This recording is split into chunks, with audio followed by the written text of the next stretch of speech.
Ladies and gentlemen, hailing from Cleveland, Ohio, I give you BVO. Oh, we boxing? Yeah, we boxing. I need that belt like it ain't no other option. So we punching and weaving and blocking. Defeat ain't an option. Let them know, shoot a video, put it on BVO. Let them know, every time I punch, it's a heavy blow. BVO, bound to hit like bricks cause it was set in stone. Let them know, I ain't getting body, but I'ma hit this flow. Yeah, way more than a show, this is BVO.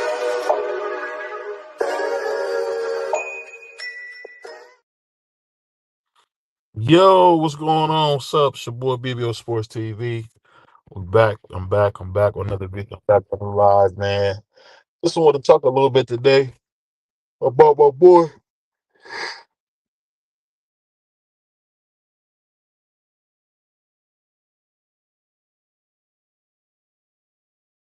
A little bit of Jake Paul. You can hear me. Hold on, I just got a call.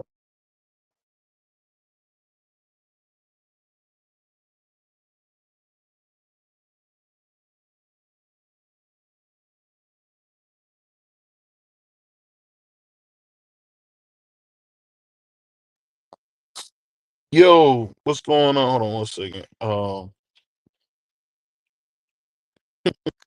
on one second. Boy, BVO Sports TV. Hold on one second. My bad, up, messed everything up. Messed everything up. But anyway, I have seen that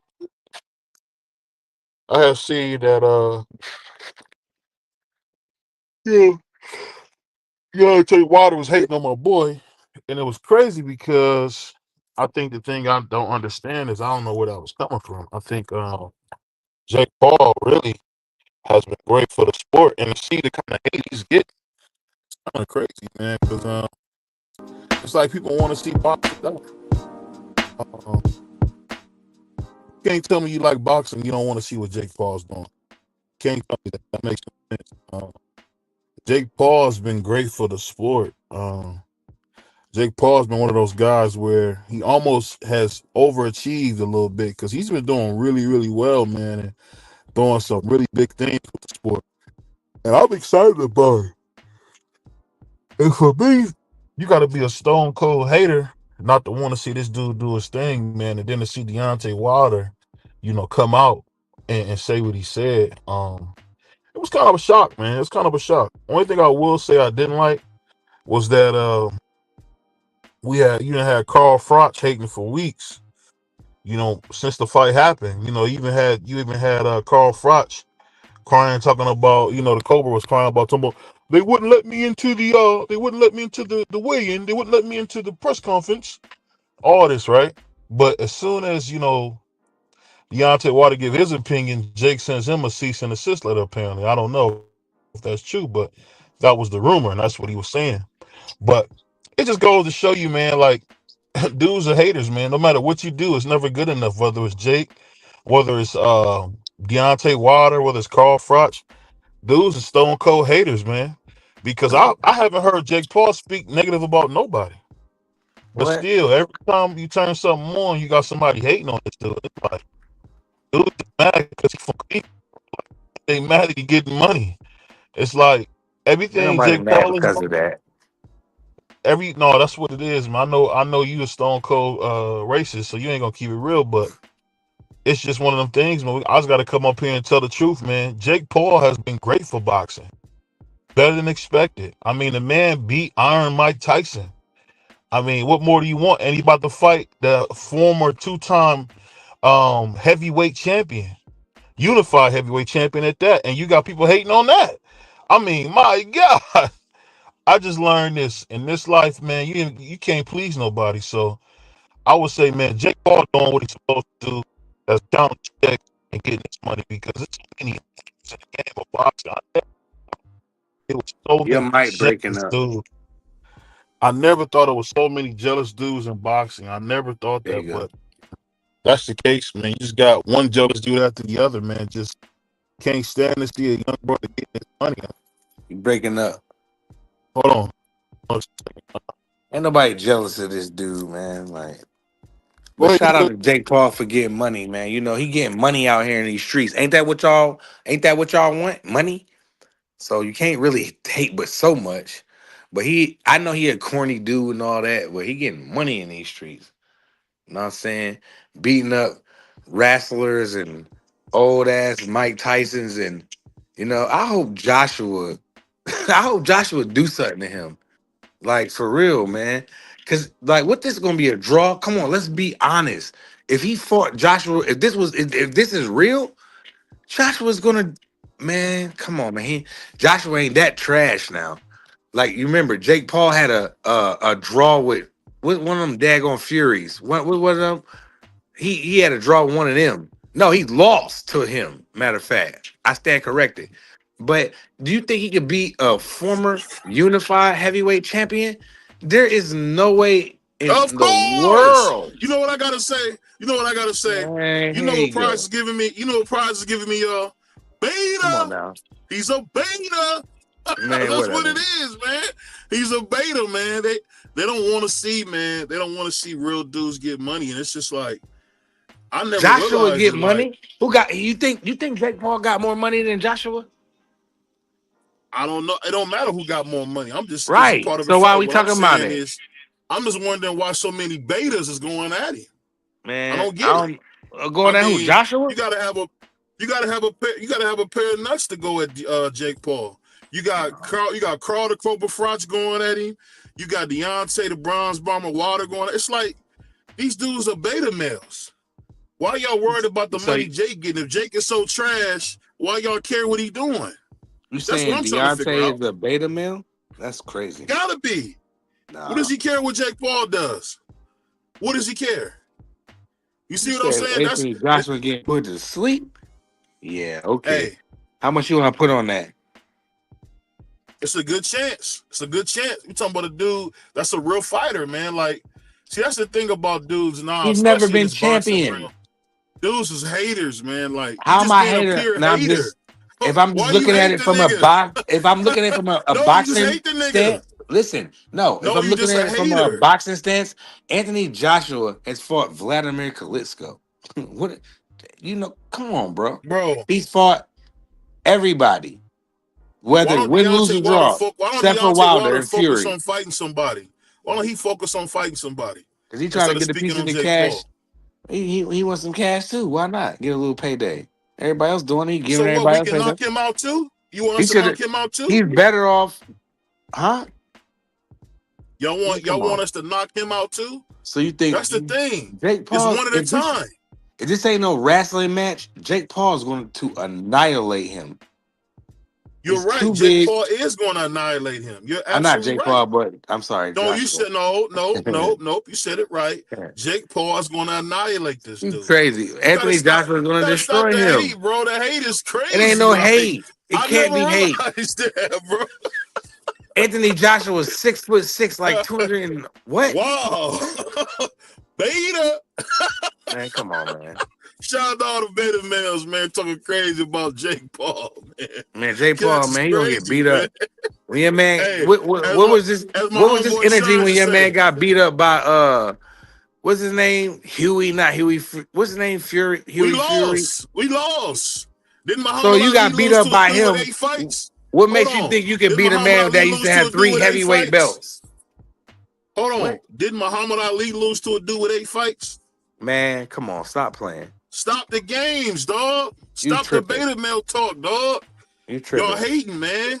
Y'all hate that Jake Paul is taking over boxing. He ain't taking That's over all nothing. it is. That's what it. He owns boxing. He had your boy. What's his name? And when you got to go pick him up, He had your boy Abdul Wahid. man, that's and your shit. man. He was about to do. He's about to do a fight with us. Now you got AJ. I mean, I just don't get it, man. When us and shout out to we Vacate friends. Bay. I just don't. I don't get. Up, I don't get how dudes hate Cleveland so much, man. Dudes hate. Ain't nobody Cleveland hating no damn Cleveland. It's like Anthony wow. Joshua is a current. He ain't retired. Hold on. Last time I seen AJ, he was getting slapped. By who? By who? Y'all me dead. And y'all want to talk about Who Jake slept Paul, him? man, stop. Who slept him? Stop. And I put like this. Shout, and I love Deontay Wilder. That's my Man, guy. you just But making man, up stuff. be quiet. Hey, in You the don't want to words of answer the Tanks, question. man, Who watch your slept him? mouth. Watch your mouth before you next, Deontay. Watch your mouth for you next, Man, punk. How about what? that? How Man, about get out of that? here, man. Deontay Wilder would knock Keep it him up, out, bro. man. Keep it a buck, man. Niggas are scared of Jake Paul, man. Stop, bro. What's up, Stop Angie? this. What's up with you? Stop this, bro. Niggas Yo, are scared of Deontay Jake Paul, Wilder would man. knock him out, bro. And Joshua. If this ain't no wrestling match, Anthony why Joshua he not putting the him to Chinaman sleep. out? Why he not the Chinaman out? What happened with the Chinaman? What Had him on his Chinaman? pockets. Sleep. He's a fighter. Sleep. What you talking about? Jake Paul a wrestler. We seen Caballero beat the General Soul chicken out that nigga. Man, beat get him out of here. dead. What you talking about, bro? Get out of here, man. We seen Caballero beat him dead. Stop this, man. You talking about real fighters. You talking about a wrestler. Jake Paul is a wrestler. He wrestles. Man, Jake Paul is giving niggas an opportunity to fight, bro, man. On a big stage. We ain't even got no title yet. And you got to remember, that's this thing that's so sickening about this whole conversation, right? We even got no title yet, but you still got niggas hating on Jake Paul. Jake Paul is boxing. Just say How am I hating? Because I said Joshua was going to knock him out. Bro, you got to stop this beta male stuff, bro. You the beta male. You riding the man pony from Cleveland to New Orleans to Cleveland to LA, nigga. Okay. What Pac say? What he say? From Cleveland from LA to Cleveland, nigga. You riding this nigga. This is a sick Negro. You ride him all the way down the block, you heard? Wow. Man, get out of here, man. Wow. Salute to my brother, Coach Haggett. Coach Haggett, man, what's up? Man, why what is up, niggas brother so B? jealous of Jake Paul? Coach Haggett, why is niggas so jealous Man, of your boy, Jake Paul? get your boy, brother B. I don't think nobody is jealous of Jake Paul. I just think that I'm gonna say this. I think that the fighters who are close to leaving the sport, they have a bitterness towards Jake Paul because he's been more financially lucrative than they were. Mm-hmm. And the time has gone for them to get the opportunity to fight him. And so it does leave a bitter taste in your mouth. I mean, it's so no you different they than beta males, right, Coach? They beta males. they just have a bitter taste in their mouth. I can't say Who gets bitter other than women? Who gets bitter other than the ladies? Receivers who should have won the MVP, but they gave it to a quarterback. Hey man, shout out to Coach, man. You know, Coach a politician. He's not gonna tell you the truth about this. Because he know Coach know like I know. Coach like I know. If they call Coach and say, hey Jalil, man, come get in there with Jake Paul. He'd be in there with Jake Paul too. Jake Paul is boxing, bro. Y'all gotta stop this in man. a second. So in a hot second. Hey, and I'll put it like this. And if we put a rehydration clause on him, he'll respect that too. Y'all gotta remember, Jake Paul is fighting the best, and he just got going. He just got started. Man. And he already fighting a former unified champion, heavyweight champion at that. And we beat Iron Mike Tyson. I don't know what y'all niggas talking about. We beat Iron Mike Tyson. I mean, y'all got to give us credit for that, man. I mean, man, Mike Tyson, my grandpa age, man. You tripping. Man, stop, man. Shout out to Chico, man. Shout out to Chico. Don't talk about the legend like that, bro. We talking about Mike, man, come on, man. You can't be serious with this Jake Paul stuff. Hey, I tell you something that he get money. I give you that. He get money. I give you that. He get money. I'll tell you something that don't nobody like. Jake Paul is the only fighter in boxing right now that when other fighters say, send me the contract, he the only one that can really send you a contract of what he gonna pay you to fight. So if you could do that, and the last person that was doing that was Floyd, then I think he might actually be the real cash cap. Yeah, I ain't gonna deny the money. That's like, come on. Like, whenever he got that Netflix deal. What happened when they called Tank Davis? He hopped too. And yeah, that's for what sure. you do when you the face of boxing. But I didn't say he could rumble the Joshua and certain people. He can't rumble with them. But y'all you said can't we be couldn't serious. fight nobody. We fighting the heavyweight champ. What are you And talking about? he about to be unalive tomorrow or Saturday. When is the what fight? happened? So guess what? So Tomorrow. what happened when we knocked the nigga out? What happened when we knocked the nigga out? Man, he not Yes. knocking What out. happened? Man, Man, hey, Joshua What too happened if we big, knocked him man. cut He it out? out. like a Man, on, cut bro. it out. Cut it out, BVO. Coach. No, You that's know, not like gonna I know, happen, gang. Why you doing that? it only take a little bit to knock somebody out. And last time I seen Anthony Joshua, he was asleep. By Last who? time I seen him, he was knocked out. Who Sleep. slept him? Who slept him? It don't matter who slept him. He was asleep. It definitely matters who talking slept about? him. Who slept him? Who did it? Refresh Come my on, bro. memory. And we coming on. Hold on. And keep in I don't mind, we watch coming boxing. off I don't beating a watch boxing former like world that. Refresh champion. my memory. Who We slept coming him? off beating the world champion. We coming off beating the world champion.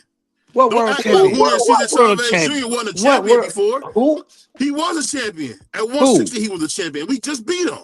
Who? Well, when the last time anybody took Chavez Jr. seriously? Man, he said Chavez When Chavez Canelo Jr. fought him, it was serious. When Canelo fought him, it was serious. When Danny Jacobs fought him, it was serious. But when Jake Paul fought him, it's not serious. See how y'all niggas too, man. Niggas is haters, man.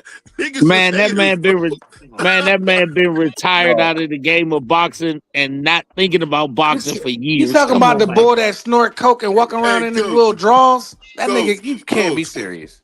All I All I know, can say this, coach. all I know is Tio is going to be highly upset because BVO is riding Jake Paul more than he ever ride Tio. He's going to be highly upset when Wow. Jake Paul gets knocked out tomorrow night. Tio going to say, "Don't come get on my job strap no more. You can stay over there on Jake Paul's job strap." Wow, the black man, BVO the just black got man up on here. somebody's jockstrap now. Oh, okay. BVO That's just got up crazy. here with two hands and pickle pull with No, a vengeance. Like he no, had you talking violence. about Like he want to take Jake violence Paul out was- somebody. This is a sick Negro. Last And time I pickle checked, pulled Jake up here Paul couldn't knock. He couldn't knock out. furious He angers. couldn't knock Nate Diaz out. He couldn't knock Cesar Chavez Jr. out. He couldn't knock Tommy Fury out. He couldn't knock Anderson Silva out. Yo, this man got a lucky shot on Tyrone Woodley, and now all of a sudden he's a knockout artist. BVO, stop it, BVO. Hold on, you Stop talking about the same Tyrone Woodley who was a UFC Stop it, legend? Am I BVO. saying that right? Stop it, UFC BVO. legend, Tyrone Woodley.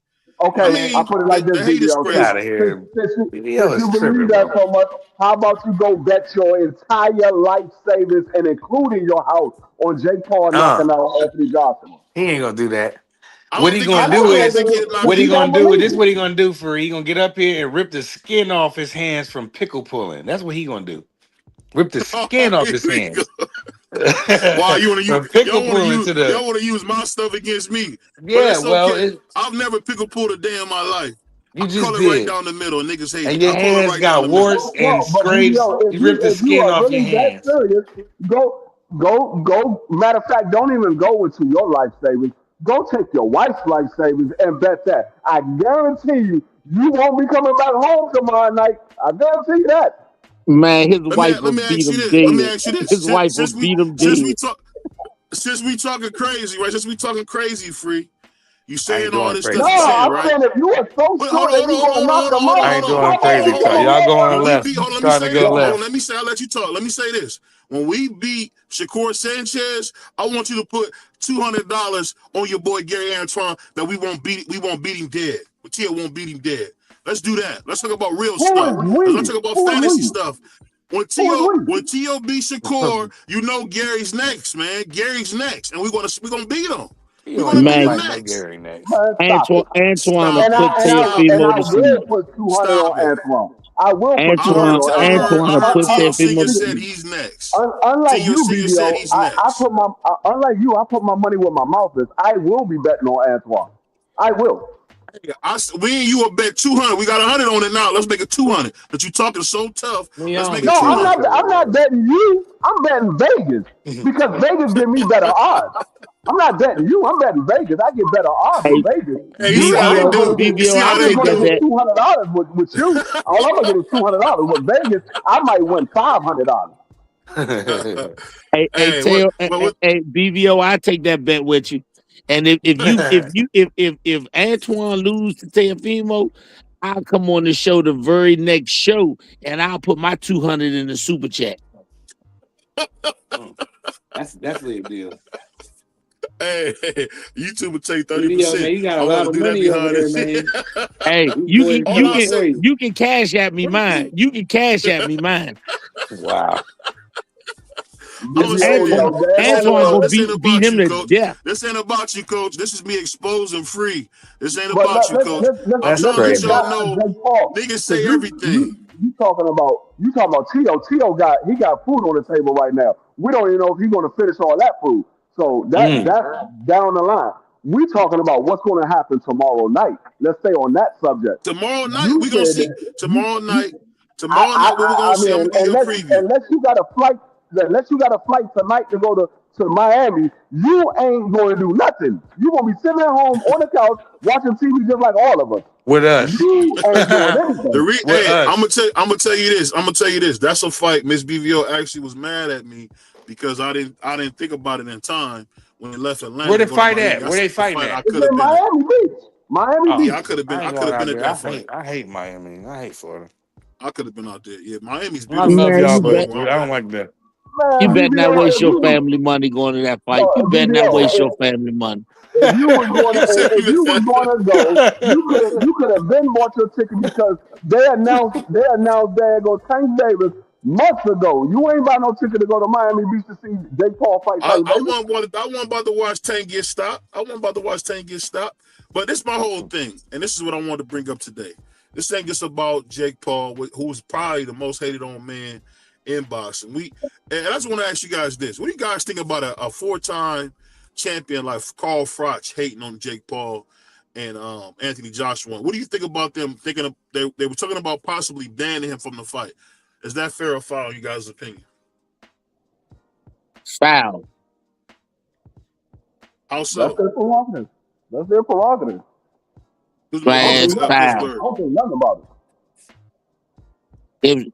If the man show up and he's as bitter as he is, I want him to sit on the front row. I ain't never want no bit man. I ain't in the great words of one of the top rappers ever. When they looking, give them what they want to see. No. I feel I want to ask BVO. I want to ask BVO this question because I remember a while back when another individual did the same thing. We went in on him. What's up with your boy suing Deontay Wilder because of his opinion?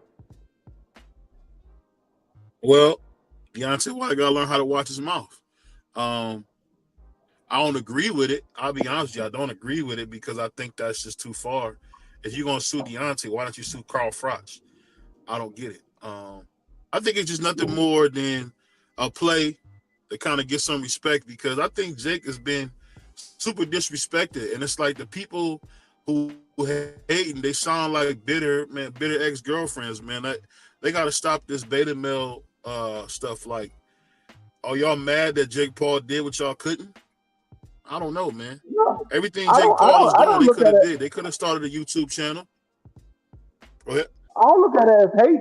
I look at it as Deontay Wilder looking at Jake Paul, or somebody who picked up boxing in his mid-20s, and you looking at a former gold medalist, a former unified champion who's been in the ring with a lot of top-level fighters. And he said, if the fight goes the distance, I believe it's fit. It's nothing wrong with saying that because he got more faith in Anthony Joshua getting this fight over and done with early. It's not saying that he believes that the fight is actually fit. He just said, I believe it's fit if he goes the distance. Because I don't think that Jake Paul should go the distance with a guy like Anthony Joshua. Somebody who's a gold medalist and a former unified champion who's been in the ring with a bunch of top level fighters. The best fighter that Jake Paul has been in the ring with is Tommy Fury. That's the best fighter he's been in the ring with. And he lost that fight. I can't say that because we fought Chavez Jr., who was a world champion. No, the best fighter he's been in the ring with was Tommy Fury, and he got beat up badly. Chavez Jr., who's been out of the ring for umpteen years, Mike Tyson that's been out of the ring for umpteen years, former MMA fighters who never boxed in pro fighting, in pro boxing, those are not the best fighters that he fought. The best fighter he fought was a active Tommy Fury who beat him badly. Beat him Now, badly. let me ask you this. Let me ask you this, Coach. Now, this is something that I don't think you'll understand, Coach. Now, just picture Jaleel, right? Jaleel just had a great performance. We pushing Jaleel to stay at middleweight. We want Jaleel at middleweight. Coach keep denying us what the people want. The people want our champion at middleweight. So we look at a guy like Jaleel, right? If you say you could be the biggest fighter in the world, you can fight the biggest fighter in the world. Isn't that what the whole goal is to make big money? So it doesn't matter how you get there, whether you get there through fighting tough guys, fighting the up-and-comers, then you fight tough contenders like Jaleel's doing, or you be like Jake Paul and fight guys up-and-coming. If you think about it, it's only like his, 12th or 13th fight? And I just don't understand why he got to deal with all these guys coming at him, and now he about to fight the heavyweight champion of the world, unified heavyweight, British champion. You know, they first British champion since Lennox Lewis, man. Like, I don't understand like why people are hating on him. I mean, a gold medalist in 2012. Can you please get a man some credit? I don't get it. Like, this, what else do you want? I mean, you can't knock the hustle. You can't knock the hustle. I hate Jake Paul for one reason only. He ain't called my son to fight. Shit, the man giving out retirement checks. I can't knock the hustle. The man doing what he got to do. He making money. Yeah, and like I said, I give Jake Paul. I give Jake Paul credit. I give Jake Paul credit for taking the fight with AJ because that's what we asked him to do. Get in the ring with a real fighter, and he did that with Anthony Johnson. Now I don't agree with the catch. I mean the rehydration clause on a heavyweight. I don't agree with that. Wait, what? Free? You got a rehydration clause on Anthony Johnson. For what? Anthony Johnson can't go. Anthony Johnson, I think, is Anthony Johnson can go over 250 pounds or something like that. Oh, that's okay.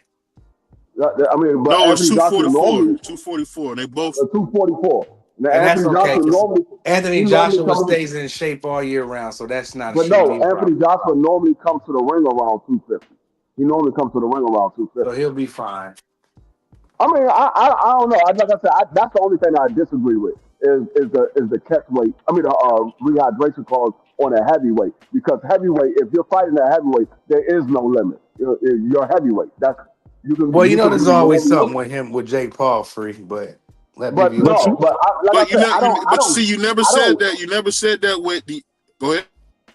No, I never discredit Jake Paul for taking a fight with Anthony Joshua. I give him credit for that. But what we're saying is he should not last more than 3 rounds with AJ.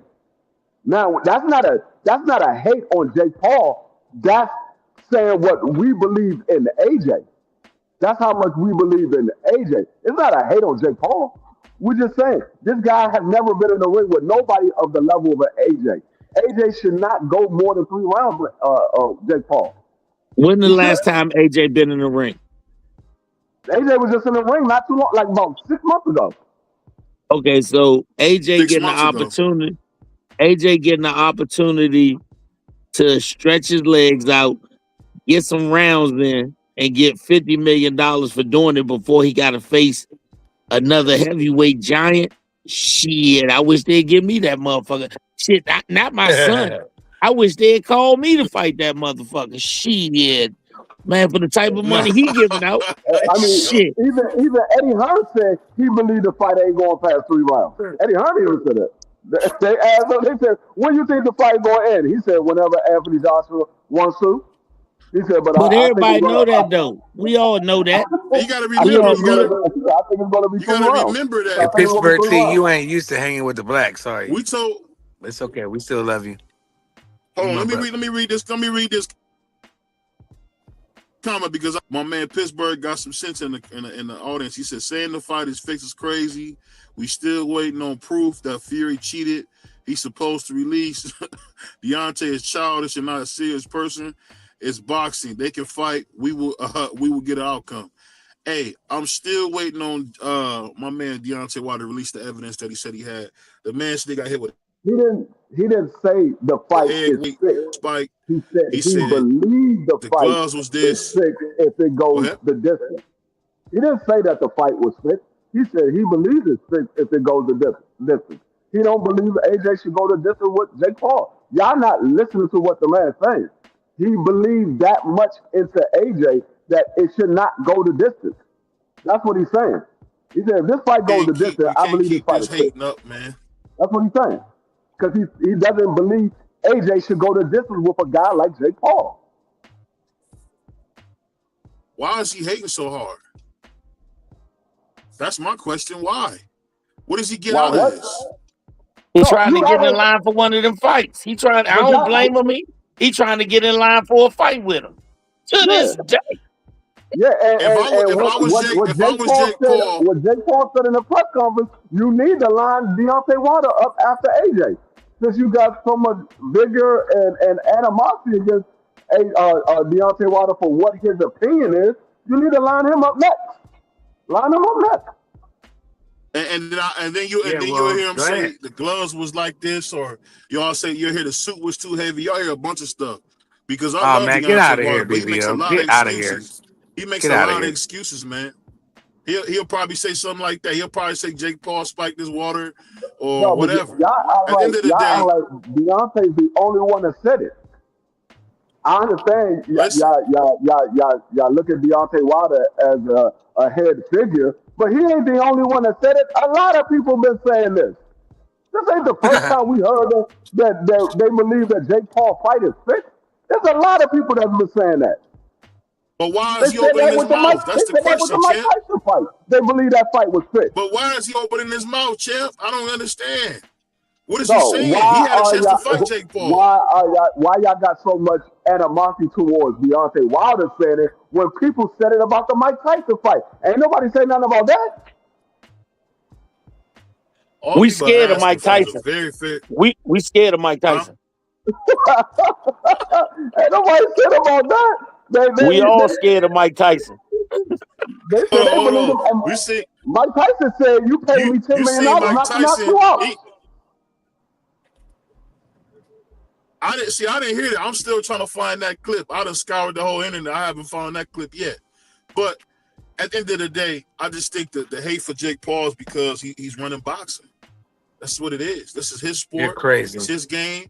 And like I tell anybody, man, if there's a lot of beta males out there that get mad when I say this, but hey, you better be quiet. Focus. Deontay need to focus on himself before he the next victim. Tank Davis style. It's just that simple, man, because when we stop him, I'm telling you, man, the sky's the limit, bro. The sky's the limit. And we really fighting a guy who's over the hill, man. Give us a break. We fighting a guy who's over the hill, man. This is like a horse that Fred Sanford bought, talking about he gonna have a stallion. I mean, Jake Paul is not what he used to be. I mean, AJ's not what he used to be. He's finished. AJ can't beat the top guys. What are y'all talking about? We fighting a guy who's Man, over the hill, and y'all going crazy about it. when did it become Go ahead. weak? I thought you was Team Teofimo. Or you ain't pickle pulling, you was zucchini pulling. Here you go. It's sick, man. They say this about the black man. That's crazy. That's sick, man. You talking about a guy sent by Christ. Y'all want to talk about me that way. That's crazy. But I love each and every one of y'all. And I'm going to say this, man. I appreciate Jake Paul for what he's doing. But let me ask you guys this. What do you guys think about my man Caballero teaming up with Turkey to go ahead and get that get that fight with whoever, I can't remember the guy's name that just beat Badu Jack. But anyway, he's gonna get an opportunity to fight. They're gonna try to team up and get him a WBC championship shot, or try to unify with Monster winner. What do you guys think about Jao Batai getting some support? Can y'all hear me? Turk making the best fights in boxing. If you take Turk away, if you take the Turk away, if you take Jake Paul away, what do we have left? That's a good point, Coach. It's a good point. Because everybody else screaming about they ain't got the money for these fights. Only two people that's putting money up for the fights is the Turk and motherfucking your man Jake Paul. Everybody Yeah, else that's talking a about they, fact. everybody else talking about they ain't got no money. So if we gonna hate on the man and he walk away, and we hate on the Turk and they walk away, we be fighting at high school gyms again. Mm, that's crazy. See, you know what's funny? You know what's funny, Coach? You know, when I say that, I'm pickle pulling. It's crazy, but when I tell the truth, look, I'm pickle pulling. So it's just one of them things, man. You really can't win with these guys, man. Like they hate the sport of boxing. They don't want to see boxing do well. That's the stuff they say. I want to see boxing do well. Hey, BVO. But Looking at our community chat, I put the clip in there where Mike Tyson said it. He said he paid me $10 million. I let him win. If he wouldn't have, I would have knocked his dad go. What do you say? I would have knocked something out of him. I forgot what the exact words was. I don't He know paid what me $10 million. Pittsburgh. What you on, He bro? said he paid me $10 million. I let him win.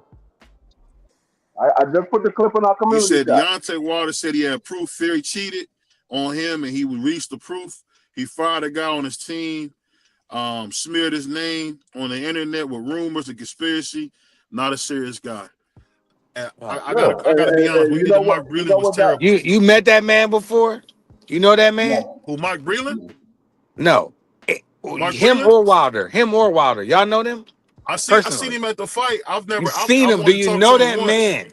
Do you know them men? Yes or Who, no? Mark Either Breland? one of y'all. You The and your gold man Pittsburgh medalist? I T. don't think the gold medalist did that stuff they said. I don't Oh, think he you don't did. think anything. I wouldn't think my friend did what he did, but he locked away. So I ain't trying to hear none of that. That's cap.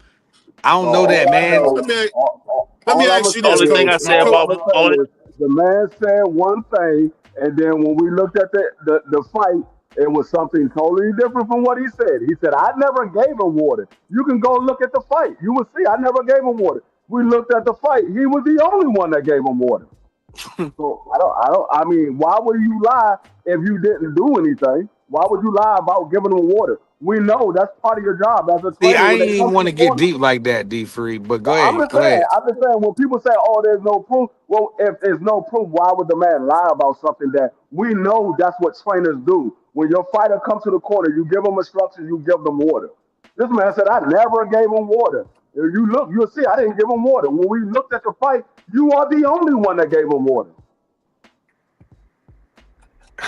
I don't know about But all that. I Pittsburgh don't know T and about all that. BVO, But they need their he bifocals. You did know, they smear can't his see name. nothing. He did smear his name though. Now He I did rock with smear Mark his Bre- name. I rock with Mark Breland. You know what I'm saying? But You that's know, that Mark whole Breland little was a thing part is of the suspicious. I greatest. don't even want to go down there. I don't want He to go was down part to of the college, greatest man. Olympic team of all time. I'm not Like trying to hear this is none of Mark that. Breland. Yo, This is Mark I mean, Breland, man, an American legend. yo, Now was he what he was that, supposed to be in the pros? No, but he hey, was nice, man. hey, all I'm gonna say is money make people do strange things. That's all I'm gonna say. Change. That's You all ever I'm heard gonna that saying? Do something strange for a little change.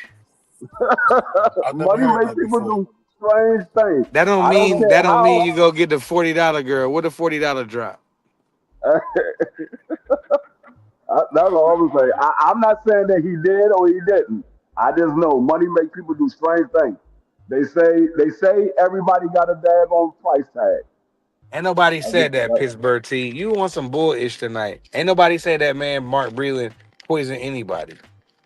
no, ain't But nobody he say he did. No, no, poisoned. no. I'm not talking about you, Free. I'm reading the No, comment. no, I'm talking about Deontay Wilder. He never said Mark Breeden poisoned me. They asked Mark Breeden. They asked Mark Breeden a question.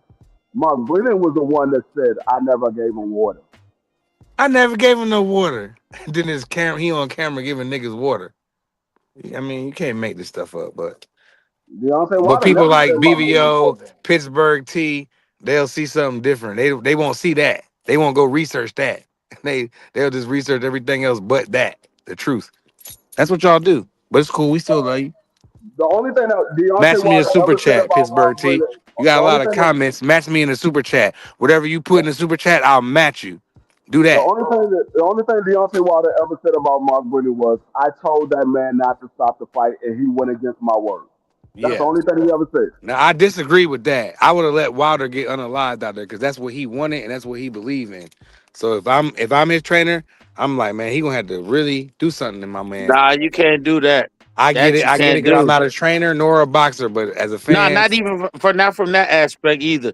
From the aspect of if you are the guy that's controlling that corner and the fighter is controlling the fight, it'll be hard as hell for you to get any other fighter or any other fighter's team, not the fighter, his team, to approve you as the corner man if you let this man go out there and get beat to death. That will be yeah, he I gotta agree with him. I gotta save my own career. Cause I don't want to be the guy known as the fighter said let it go. And you got a man beat to death. The- No And, indeedy. and that's the only thing I ever heard Deontay Wilder said bad about Mark Breland. He said, "But Mark Breland went against my word. I told him I was willing to lay my life down in that ring that night, and I told him not to stop the fight, and he stopped the fight." if Breathing wasn't trying to hear none of that, he stopped the fight. He was like, hell no. Yeah, Mark Breland. I mean, like I said, I don't believe Mark Breland had anything to do with anything. But once again, I don't know. Yeah, I don't. I I don't believe. think. I don't think the brother would do. I don't think that he would stoop that low because I felt like he was getting paid good. I felt like he was living a good life. I don't think that he would intentionally do something, but I don't. That doesn't mean things can get screwed up and people get jerked Hey, around, man. Pittsburgh, pull up. Pull up, He ain't, Pittsburgh. he ain't pulling up. He's just gonna type in the chat. Pull up, Pittsburgh. That's I what they got the link do. in there for you. They type I'm the gonna say chat this. and they won't come up here and say what they say it with your chest. I'm Say it gonna to say me. this. I'm gonna say this, man. And this But is the guy on the True did Coach you see Pod. the clip, Hold on, video? let me finish this real quick. I, what I say is this: what they did to Mark Breland's reputation was crazy. Mark Breland was an upstanding dude. I think he even left New York because of the stuff that was said about him. I'm saying I think that was unfair. And I think Deontay Wilder, at some point, maybe not now, maybe when he retires, should apologize because I feel like Mike Breland didn't deserve that. Mark Breland saved his life. It's crazy. Mark Breland saved his life. He But wasn't even appreciative of that. what I will say, it's not out of the realm for somebody to spike somebody's water. It's not like we never seen that in boxing before. We've seen it before.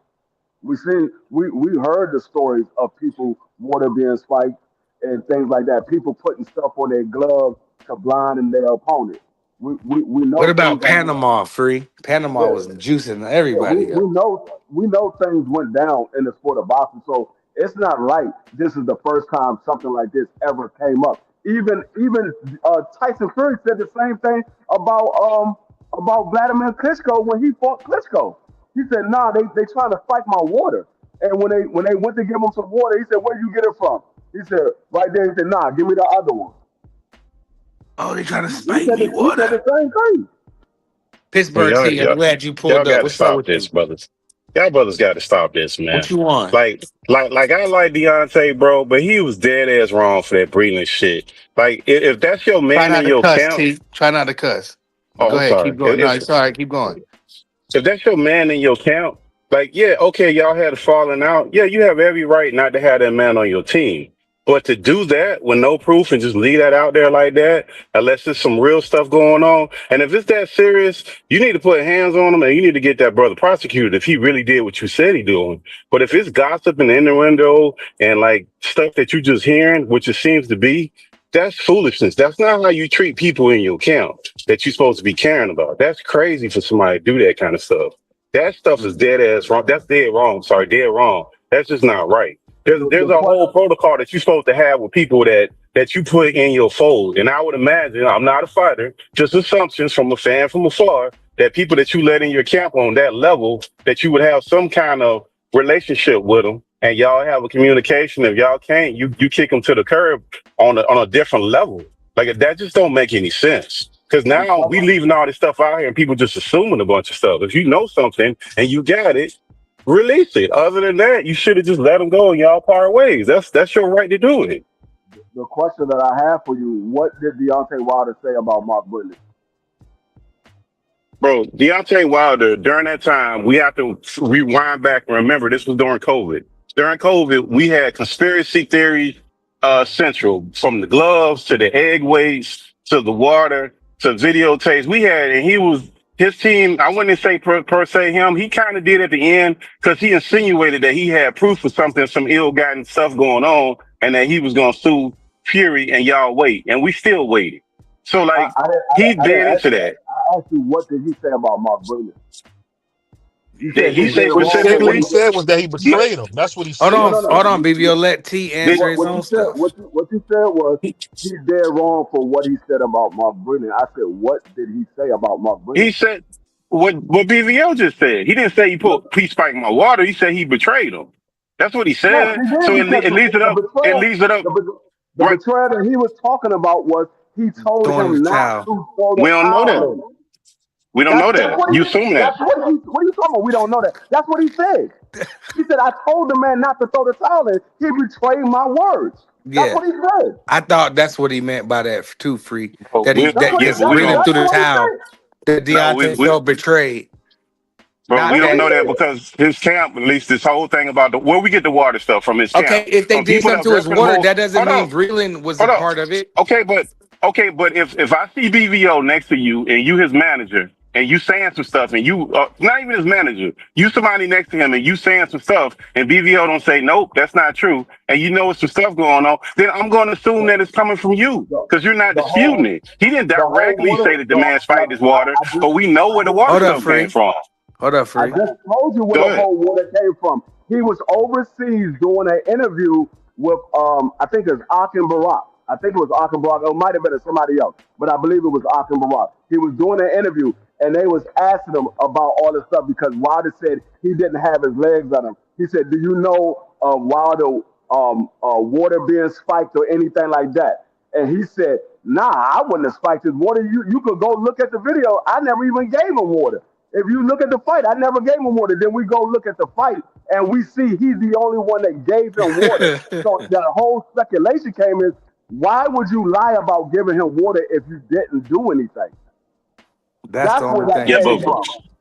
That's where that came from. What did before that? So why did I? Let me do this, Chris. Let me do this real quick. So why did he ask for that? Hold on, let me do this real quick.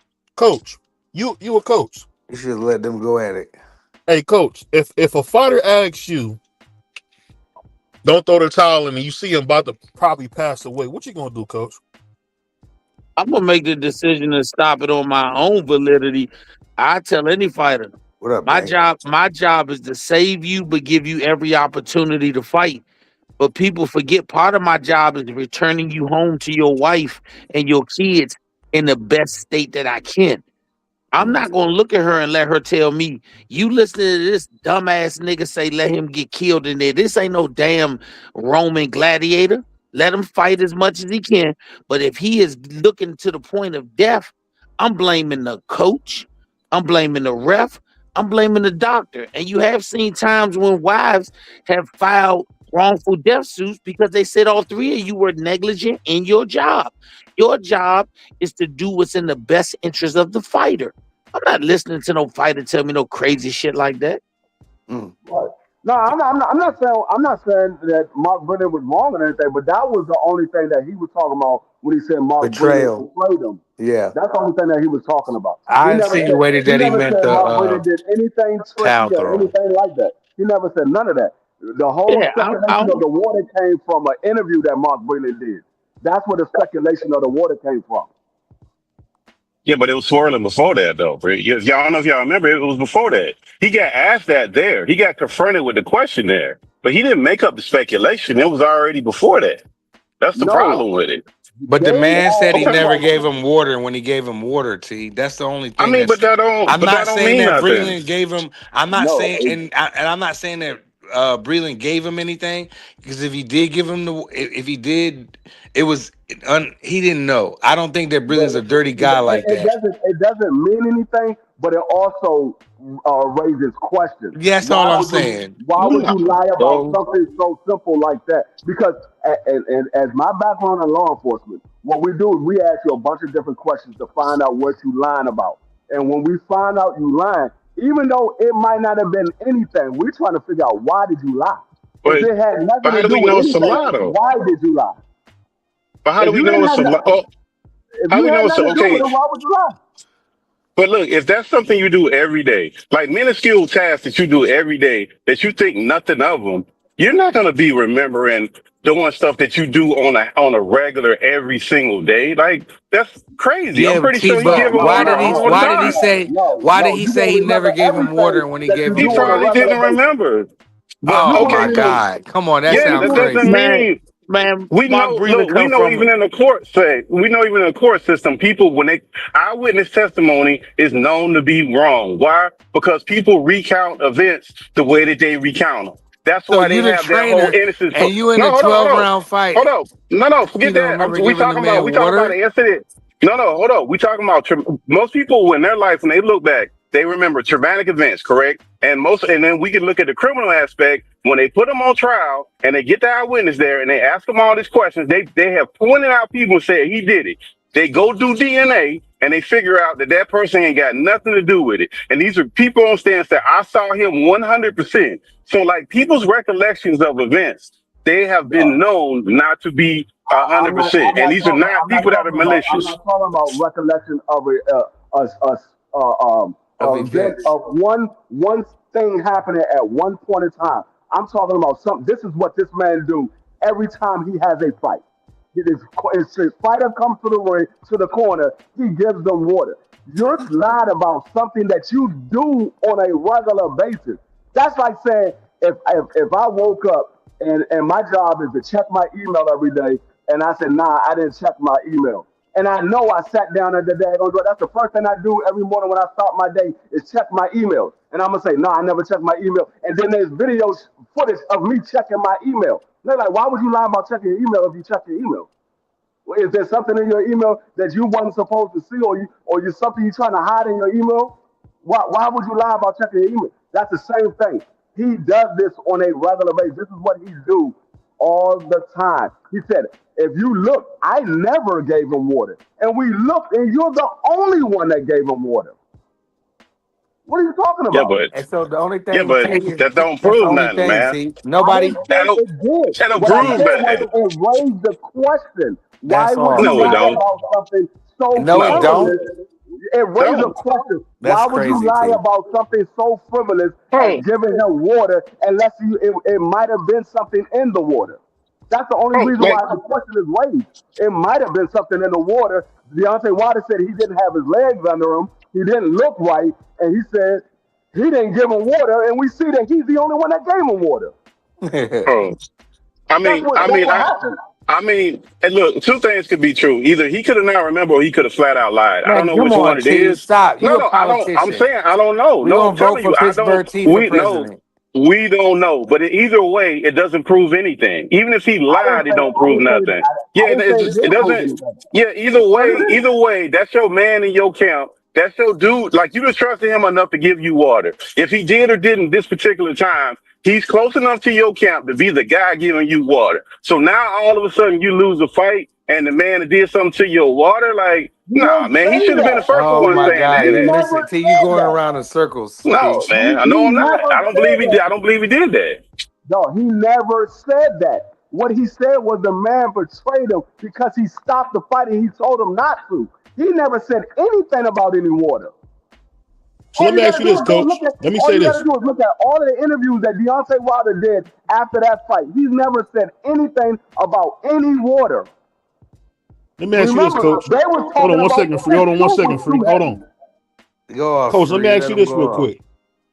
Coach, so when you hear a fighter say you don't stop the fight, don't you don't you have the He discretion as just a told coach you to make that, the right BBW. decision? Hold on, He no, just told listen. you that. And when you make that decision, if a fighter went against you publicly, what would you say to something like that, coach? That's his right. I mean, that's his right. My thing is that when you've been in the game for a long time, you've Mm-hmm. seen wins, you've seen losses, you've seen draws, but you also have seen loss of life. And the one thing that the fans and everybody else got to remember, you see a fighter die in the ring, or you see a fighter collapse and then find out later on that he died in the ring, that's where it ends for you. But it don't end for the coach because he got to go look a family in their face. And the only question they're asking is, why didn't you stop it? Mhm.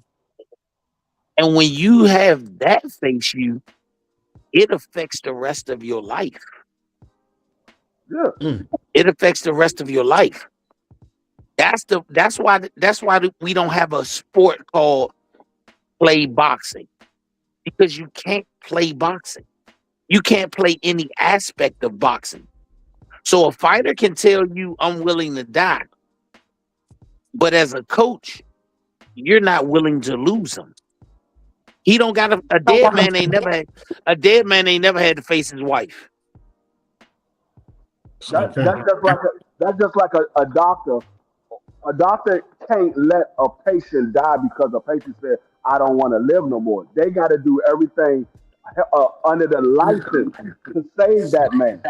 They got to do everything under the license to save that man. If they find out that they didn't try to save that man because he said, "Just let me die," they can be sued. They can be sued. The family can sue that doctor and that hospital.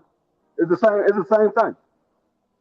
The only way a person like that could say, actually they can't even say it because they're not even conscious enough to say it. It would be somebody that's on life support, and then one of the family members would say, "Go ahead and let them go." But a person can't just say, let me die." No, you got there's the people that's in charge of their life at that time got to do everything in their power to make sure that they don't pass away. So let me ask you this. While I got my man Pittsburgh up here, Pittsburgh. When we talk about boxing, do you think there's a sense of people losing the fact their humanity when they become a boxer? Because I think when I heard Deontay say that, I don't think he realized that that's a pretty brutal thing to say. Never stop a fight. What do you think? You think the man lost his humanity in that in the sport? Uh, I think shout out to Deontay. I think sometimes that these men, uh, Hmm. they become the characters that they're portraying, and they lose the fact that they are immortal. So to what the coach was saying, and I Hmm. think they lose that fact. And I don't think they understand that these people that's what I was alluding to earlier. These people that they're hiring, that's just not some guy you hired. I would imagine they have some kind of special relationship. So I would Right. imagine it would be hard for the coach to sit there and watch something happening to him that he say he could potentially see that it can impact the rest of his life and not do nothing about it. I think that's like an impossible situation. You asking somebody just not to do anything Hmm. that you would say is like my brother or my father or whoever. It would be a Hmm. close relationship. I think that's when you have got so engulfed in the character that you're not even realizing the reality that you are a mortal man, and this is a mortal man that has some kind of developed some kind of relationship for you and cares Hmm. about you. They're not going to let that happen to you. I just think when we talk about it, the reason I want to get more in depth with it is I think sometimes, and this is not me just saying it, I think Deontay Wilder suffers from getting too caught up in his own hype. Prime example, when he had a recent interview where he said, "Well, I went through a lot of heartbreak and I couldn't catch my wind. That's why I wasn't where I used to be." My thing is this: I understand you go, life is life, but the fact that he always makes excuses, does that kind of bring him down in your opinion, Coach or Kurt Pittsburgh? What do you guys think? Does that bring him down in you guys' eyes that he always makes excuses for why something didn't happen? No, that don't change my opinion. All athletes are delusional. I don't want an athlete that blame himself. Let me blame you. I want you to think it was always somebody else. The minute he starts seeing himself as the problem, he's not invincible anymore. Mike Tyson lost in Tokyo, and Mike's first words were, "I'm still the baddest man on the planet." Once again, the fighter or the athlete must live in the world of invincibility. Everybody else has to live in the world of reality. That's just Mhm. how it is. What would you say to that, Pittsburgh and then Free and Price? What would you guys say to that? I mean, I don't have like any athlete that does that. I don't necessarily have a problem with it. I just chalk it up to that's the character that you play, right? And it's not good or bad. That's just some people need that in order to perform. I get it. That's what they need. Cool. Got it. I just can't take you literal when it comes to certain stuff. And there's nothing wrong with that. There's no knock on that. There's plenty of great athletes that never succumb to defeat, they don't never admit that they lost. Like it's plenty stories of Magic Johnson playing pickup games and calling a foul when he loses. Like he called a foul so he can start the game over. Like that's just what some Yeah, people are embedded in though. It doesn't take away the greatness that they've achieved. That's just what they are. I just know that I can't take you literal for every situation. And there's nothing wrong with that. It doesn't knock you down. yeah. I mean, no matter how it goes, man. I think in order to be a great athlete, man, you got to have something. What would you say, prize and free? I would say, like Coach say, every athlete has to be a little delusional, have to be a little insane, especially when it comes to a fighter, because you're going out here to fight for a living. This is meaning you're fighting any and everybody for the most part for a living. You have to be a little crazy to say, I'm gonna go and fight for a living instead of getting a regular 9 to 5 job. So every fighter is a little insane. Insane, and it comes with every sport. You have to be a little arrogant because you might not be the best, but when you start to believe you're not the best, you're gonna play that way. You're gonna react that way. So every athlete has to believe that they're the best, even though we might see that they're not. But in their head, they gotta say they are, because if you say that you're not, you already done lost. And that's what we say. Boxing is 90% mental, 10% physical. So you have to think before you even get in the ring that you're the best guy going into that fight. Because once you believe that he's better than you already lost that fight. Mm. You already lost. If you're a fighter for a living, you're a savage. That's just like you got to be a savage dude. You willing to go in there and get knocked out in front of the world or people for money? And it's like Free said, instead of going to 9 to 5, you going to do that? Man, I respect them dudes. I respect them, and it's they tough. I don't think there's no athlete tougher than like boxers. I know the UFC stuff and all that, but boxers, they train different. They got a secret where they can weigh one thing one day and then completely they can lose the weight, go up weight. We all want to know the secret, you know. And I just feel like when they go in there, win, lose, or draw. Some of them like it's tough. Some of them go in there to get knocked out. Some of them go in there for a paycheck, whatever. But you got some of them that's just willing to go out on a shield, man. And I respect them, brothers. Like it's different from an NBA player or basketball. I mean, or a football player. You know what I'm saying? They all built different. But I feel like boxers, like if you follow the tradition, man, they savage the way they live, man. They don't be mashing on their shorties. They be drinking water, they be eating right, they run, they do stuff that the average person couldn't do. And I just don't think that no athlete as a super like imagine somebody like Floyd or Roy, like one of them athletic dudes. I I'll don't give you I I'll don't give you think a they can. perfect example. Muhammad Ali knew that off the jump. That's why he will always talk trash to get into his opponent's head to mess him up mentally, because he might not have been the best fighter that night. But if he got into their head, he knows he can perform better than they can because they fighting off of anger and emotion.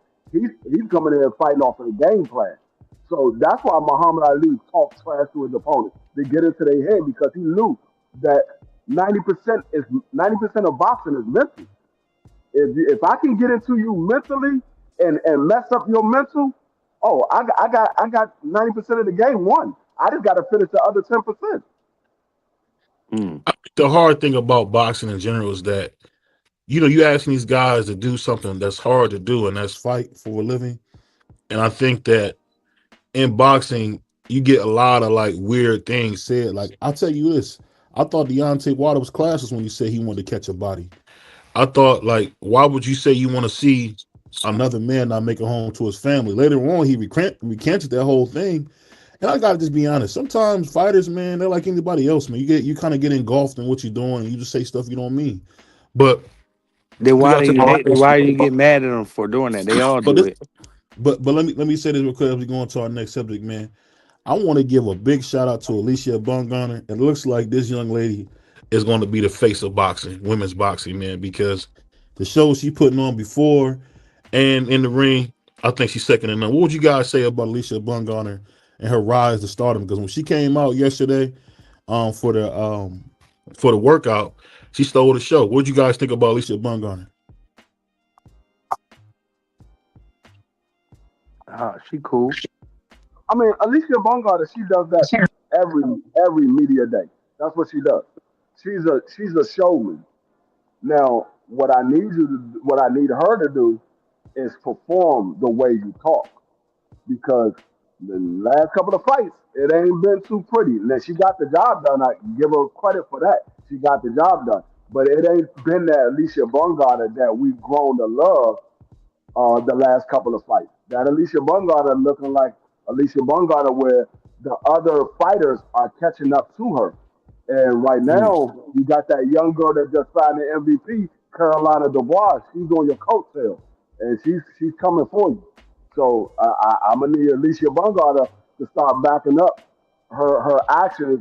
I'm gonna start backing up her actions based off of what her words is, because she talks a good game. She puts on the show, And she look but good. when it comes to fight night, the last couple of fights, it ain't been what we used to be. We used to All I see need her it. to free. All she need to do is not get tired. That's it. If she don't get tired, as long as she don't get tired, she's tough. And she definitely can't get tired against Carolina Dubois, because Carolina Dubois got a gas tank and she's going to fight all 10 rounds. You talking about Caroline Dubois? Yeah, Carolina Dubois. Yeah, Caroline's nice. I don't. Yeah, she She, tough too. I'll ask you this, Pittsburgh. Do you think that Alicia will take that fight? Because I don't think she will. I think Caroline would stop Alicia Bungana. They fighting. They not I fighting. look this.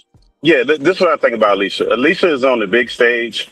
As long as she put out in some kind of way, we in the social media age, bro. Like everybody up here, you guys are hardcore boxing fans. The casual fan is gonna look at her picture. They're gonna rate her how she overall looks, and they're gonna go off of that. They're gonna see she fought a little bit. They're not gonna look nobody. They're not gonna look up her fighters. They're not gonna do a whole bunch of background. They might do some Instagram, look for some news. That's about it, bro. But like she gets the casual guy, casual dude, and the casual woman. Because women too, women don't like looking at hard women. Let's just be honest. They're looking at mid to beautiful women. That's what they look like. And she hits all those checks. And she can speak. She's not stammering over her words. She does the media days. So as far as her image, she's perfect for being what you're saying, though, BVO. So I don't see nothing wrong unless she gets knocked the hell out. I mean, knocked out completely. Then there's nothing she could do to penalize herself, because Netflix is smart. They only have these fights they're having them on Friday when nothing else is going on. So it's going to be all eyes on these fights. Everybody's going to stop what they're doing to watch these fights, and they're free. I mean, I think the thing with Alicia Bungana is what Caroline was doing was just pure hate. It's crazy that you see so many. I never realized this, man. Like, it's a lot of haters, man, in the world. Like, it's like she the co-main event. And you got Caroline sitting at the bottom of the stage talking about what she gonna do. I'm thinking to myself, like, why don't you beat somebody that we know first? You know what I mean? But I'll say this: I think That don't Alicia mean she can't Bungana. rumble though. I think Alicia Bungana might not be the best fighter, but I think she's a great showman, And she and I think sure the show look good. no, and that's not. it kind of remind me of like when I look back now, I kind of realized that maybe Sugar Ray Leonard wasn't what I thought he was, because if you think about the guys he ducked, like the Donald Currys and a lot of guys, somebody he had his some of his eyes about to pop out. You kind of realize that showmen seem to always take the day, whether right, wrong, or indifferent. Because if you look at careers, Muhammad Ali doesn't compare nothing to Joe Louis. Joe Louis and Muhammad Ali not even close. The reason people love Muhammad so much is because stuff he did outside the ring. But inside the ring, there's been nobody better than as heavyweight than Joe Louis. It just goes to show you that showmen seem to do better than what the actual facts are. What would you guys say to that? Nah. Like what Carolina Dubois is doing, I don't call that hate. I call that a upcoming fighter calling out the bigger name. That's what they are supposed to do. When you have young upcoming stars, and it's not like Caroline Dubois hasn't done anything. She's a champion. That's what they're supposed to do. They're supposed to call the stars that's on top. That's why they're called upcoming stars. They're supposed to call out the stars that's on top. When Jaleel Hatchett going after Xander, that's what he's supposed to do. He's supposed to go after him. That's a big man right now. He's supposed to. So that's not something that you say is hate. That's what they're supposed to do. When you had Kid Austin talking about Shakur, that's what Kid Austin's supposed to do. Now he didn't follow up behind it, but that was what he was supposed to do. That's what the young upcoming stars are doing. As they moving up the ranks, they calling out the guys in front of them. That's what Jawan Booth Ennis did. He was calling out Bud and Earl. That's the same thing that Keith Thurman was doing. He called out Floyd. That's what these guys do. As they move up the ranks, they calling out the guys in front of them. They're not gonna call out people behind them. They're not gonna call out the people that's behind them. They're trying to move. They're trying to move forward. So I don't see that as hate. I see that that's what you're supposed to do. You're the next level. So I need to get to that next level. By me getting to that next level is me fighting you and beating you.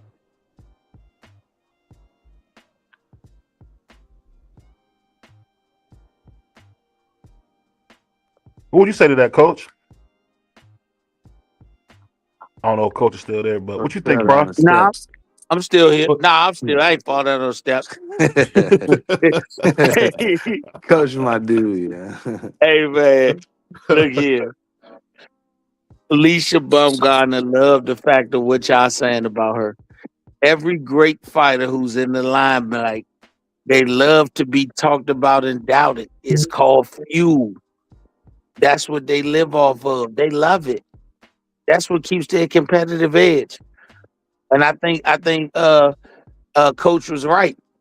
Now she got to go out there and perform it. She walks the walk. She checks all the boxes. She's a pit bull in a skirt, like Eve said. But now she got to go out there and prove it. And as long as she can prove it, I already think she's the face for women's boxing. I think she checks all the boxes. Clarissa's a great boxer, but I think the average person has gotten tired of Clarissa's attitude. I think the average person has gotten tired of the fact that Clarissa keeps hollering she could beat men, but then when a man put her on her back, he was wrong for doing that. I mean, yeah, I think we just got tired of it, and I think to a degree you gotta almost have sympathy for Clarissa because it's coming from a I'm not getting my just due when I was always downgraded growing up. So, I think that's part of it. But like I've said before, promoters can promote, coaches can coach, fighters can fight, but only fans say who stars are. I think that's a good point. Yeah, What you think about it? Go ahead. Nah, Clarissa's tough, man. But like Coach said, like I think people, like cause Clarissa she got that slick mouth. She gonna be like she can beat up dudes like with the Keith Thurman stuff. Like, come on, shorty. Like I rock with you Yeah, she's heavy. not very ladylike, and I think a lot of people you're not finna go and whoop no Keith Thurman. And Keith Thurman can come off. That's not happening. But like her accomplishments are great, but I guess like people are tired of what she's saying and and they're confusing it, with her skills, because people get tired of you and they're like, all right, I'm sick of her running her mouth. I want somebody to whoop her, and it goes both ways, like for the guys too. But she's undeniably the best of this era. I'm not gonna go back with no Layla and no Ann Wolf stuff. I'm talking about what she did now. There's Olympics. She got gold medals. She's done everything. Undisputed 3 divisions. But I know people will sick of her mouth. But she's them sisters some of them got slick mouths, man. Come on. So you know what it is, man. Some of them got slick mouths. It is what it is. She's one of them. That don't mean she can't rumble, because I put her up against any woman in boxing, and she gonna rumble them and win. Yeah, but we seen her blatantly duck Alicia Bunga. Alicia Man, Bunga man, still that beating her. weight difference is crazy. With Alicia fighting that tomorrow? I think she fight at what 130, 135. Yeah, what Shields fight at? Oh, I don't Like remember. Refresh my 175. memory. And she fight at 175, I believe. Yeah. But you guys think about friend Sean Cruz saying that, I actually interviewed her. She talked about it before, but you think about friend Sean Cruz getting a fight Clarissa Shields for the heavyweight title. What you guys think about that? I love that fight. That's a rematch. It took too long to get here. Yeah, but I That still fight love should it have though. happened years ago. Yeah, No, I you right. love the fight. I'm saying it shouldn't have took this long for it to happen. Yeah. But once again, at that time, and as tough as that fight was, the powers that be did not want Clarissa derailed. So they waited this long. But I still think the best competition for Clarissa Shields is this fight, Franchon Cruz. Mm-hmm. I know people want to see Green fighter too, Coach, but I think Franchon is the truth, man. I love Franchon, man. She gonna come and rumble, but I think Clarissa just a little bit better. That's all. I think they're gonna rumble though. I think they're gonna get some shots gonna be landed. It'll be exciting, but I think Clarissa just a little bit better. Franchon, she can rumble too though.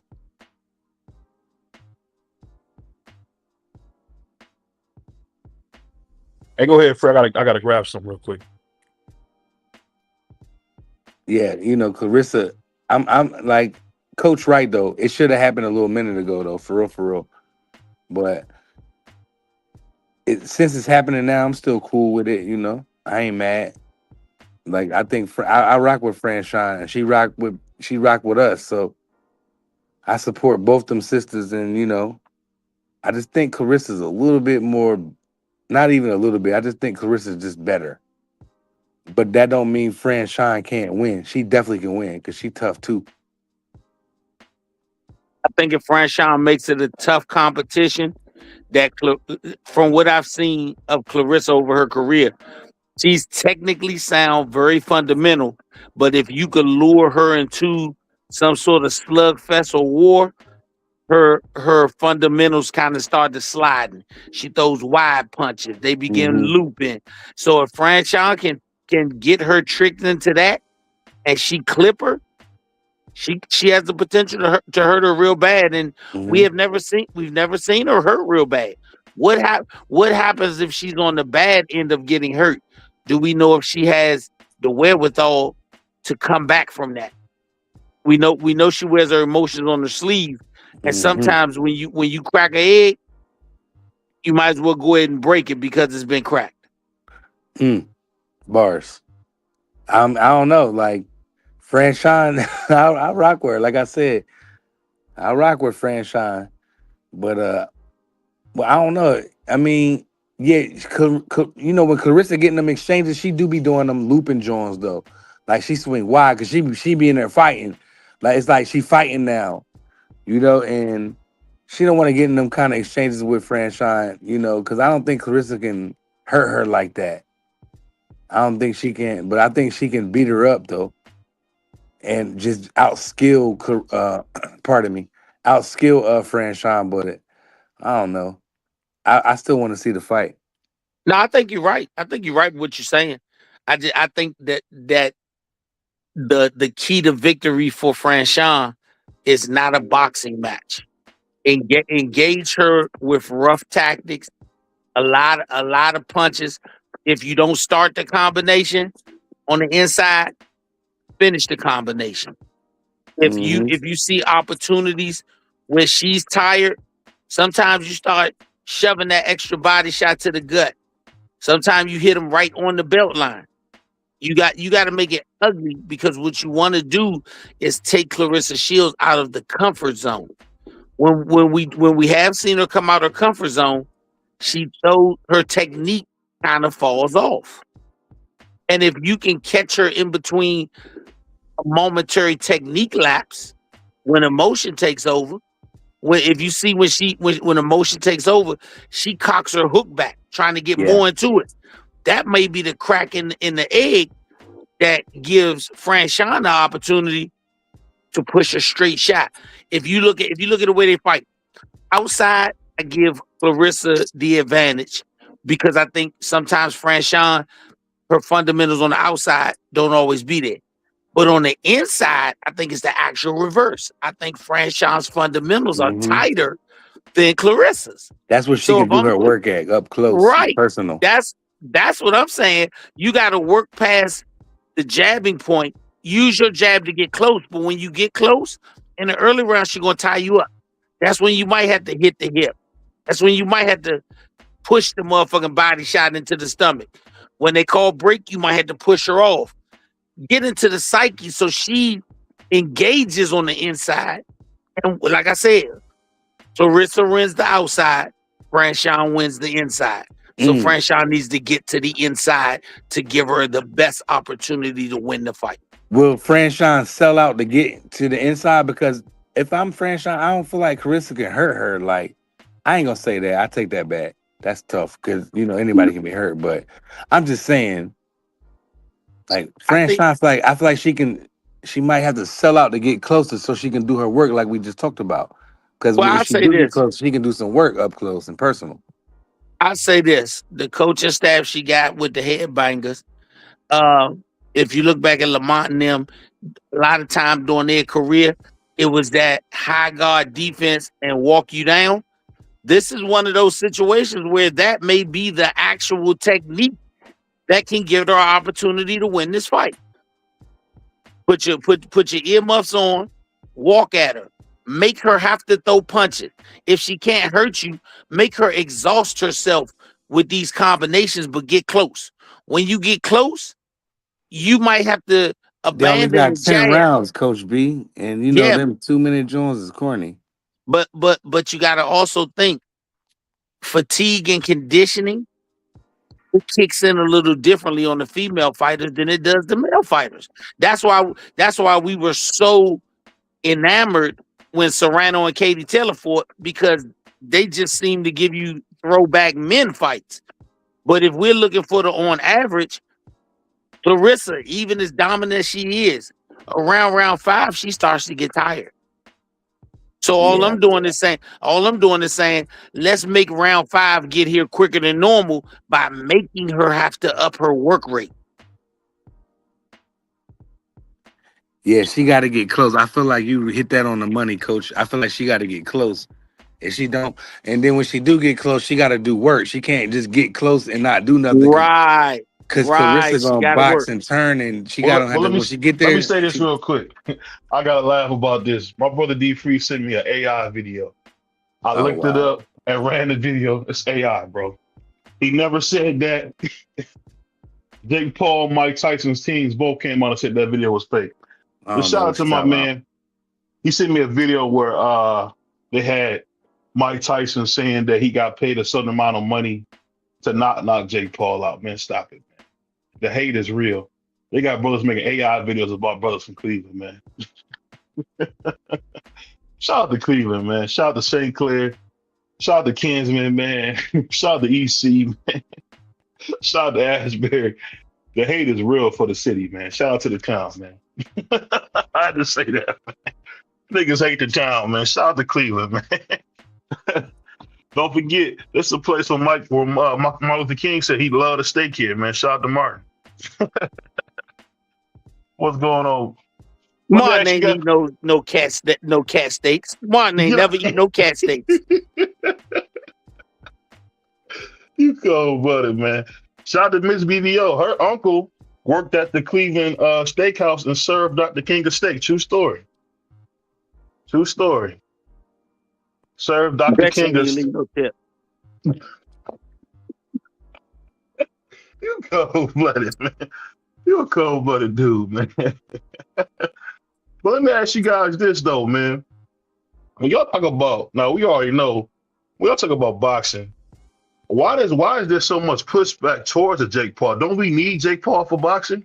Oh man, here you want to do this? Shout out No, Crush, I'm man. asking. And the reason I I thought asked, we was past that. I thought we was no, Yeah, past no, why do that. we got to no. go back? Why we got to revisit Jake Well, we won't Paul? go back. We won't go back to Jake Paul. I ask you guys this: what do you guys think about? There's no major networks other than the Zone supporting boxing. Does that No, worry you that's guys at all?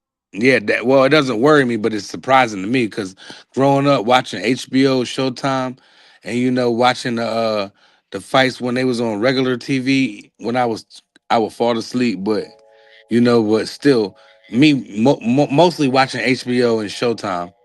You know, and then watching PBC.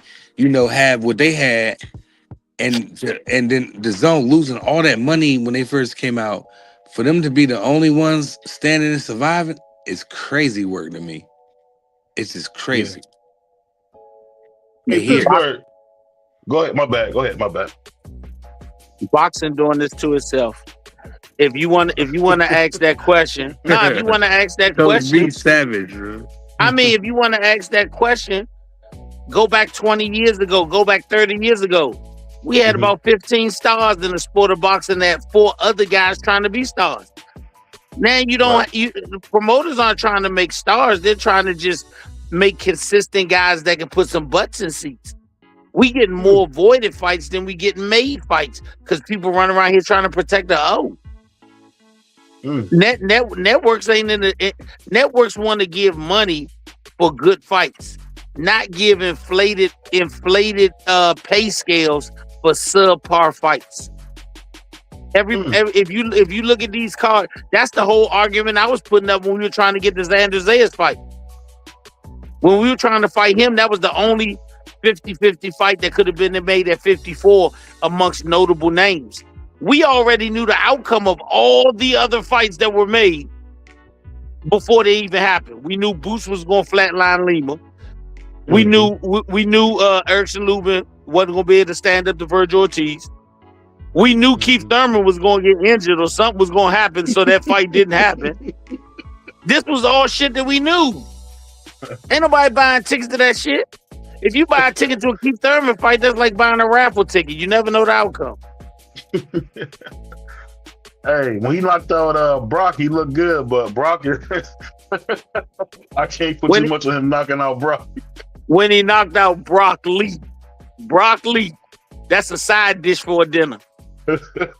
That's crazy. Shout out to my man Brock. He came from like 120 something all the way up to 54. He must have had 2 good meals and came up to 54.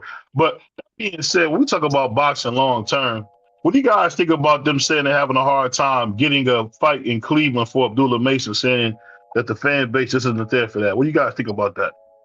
That's not really a big parking lot out back at the McDonald's on Main Avenue, so it's gonna be kind of tough. It's gonna be kind of tough to get that fight out there. But if McDonald's give away free shakes, that shit could be possible. You a cold dude, man. It's the home of LeBron James, man. Stop it, man. James Ingram, man. Come on, we got the greatest of the greats come out of here, man. What's that old school? I can't think of the old school R&B singer that's from here too, man. I can't think of his name. Dang. Can't think of his name. Never mind. Forget. Man, the only thing people remember about Cleveland is WKRP, and that was in Cincinnati. Wow, that's crazy. That was hold on, we have Bone Thugs here, man. Stop that, man. Bone Thugs. Shout out Bone Thugs though. Boxing model got to change though, bro. I think boxing model itself got to change because you see in networks they all going to streaming now, and like because they go on to streaming, they got to compete it with Netflix. If they got to compete with Netflix, they merging. That's what you see all over the place. So you like the money is changing up on how they invest money in movies, all of this stuff. So boxing, when they do out like budgets, boxing is very small in networks, very small. So if they doing that, you don't see no major movies, no $100-200 million. You don't even see that no more. They going straight to so everything is kind of changing. Boxing eventually is going to end up changing. What that looks like, who knows? Who knows what that looks like? We kind of going through that right now. I agree with you on that, Coach. I think what's going to happen is the purses are going to come back down to earth, which is going to force fighters to fight more. If you don't want to fight more, I guess your career be over earlier. but that's the only way. It ain't too many Floyd Mayweathers, Canelo Alvarez's, or these heavyweight guys that can make $40-50 million in one night or more and have the desire to get up and fight again in that year. Damn, 3 or 6 months. Yeah, that's a good point. I think. Well, Go ahead. No, go ahead. Well, I was gonna say real quick too. Right now, all of these networks, they're competing just to get the business. So they're just throwing money.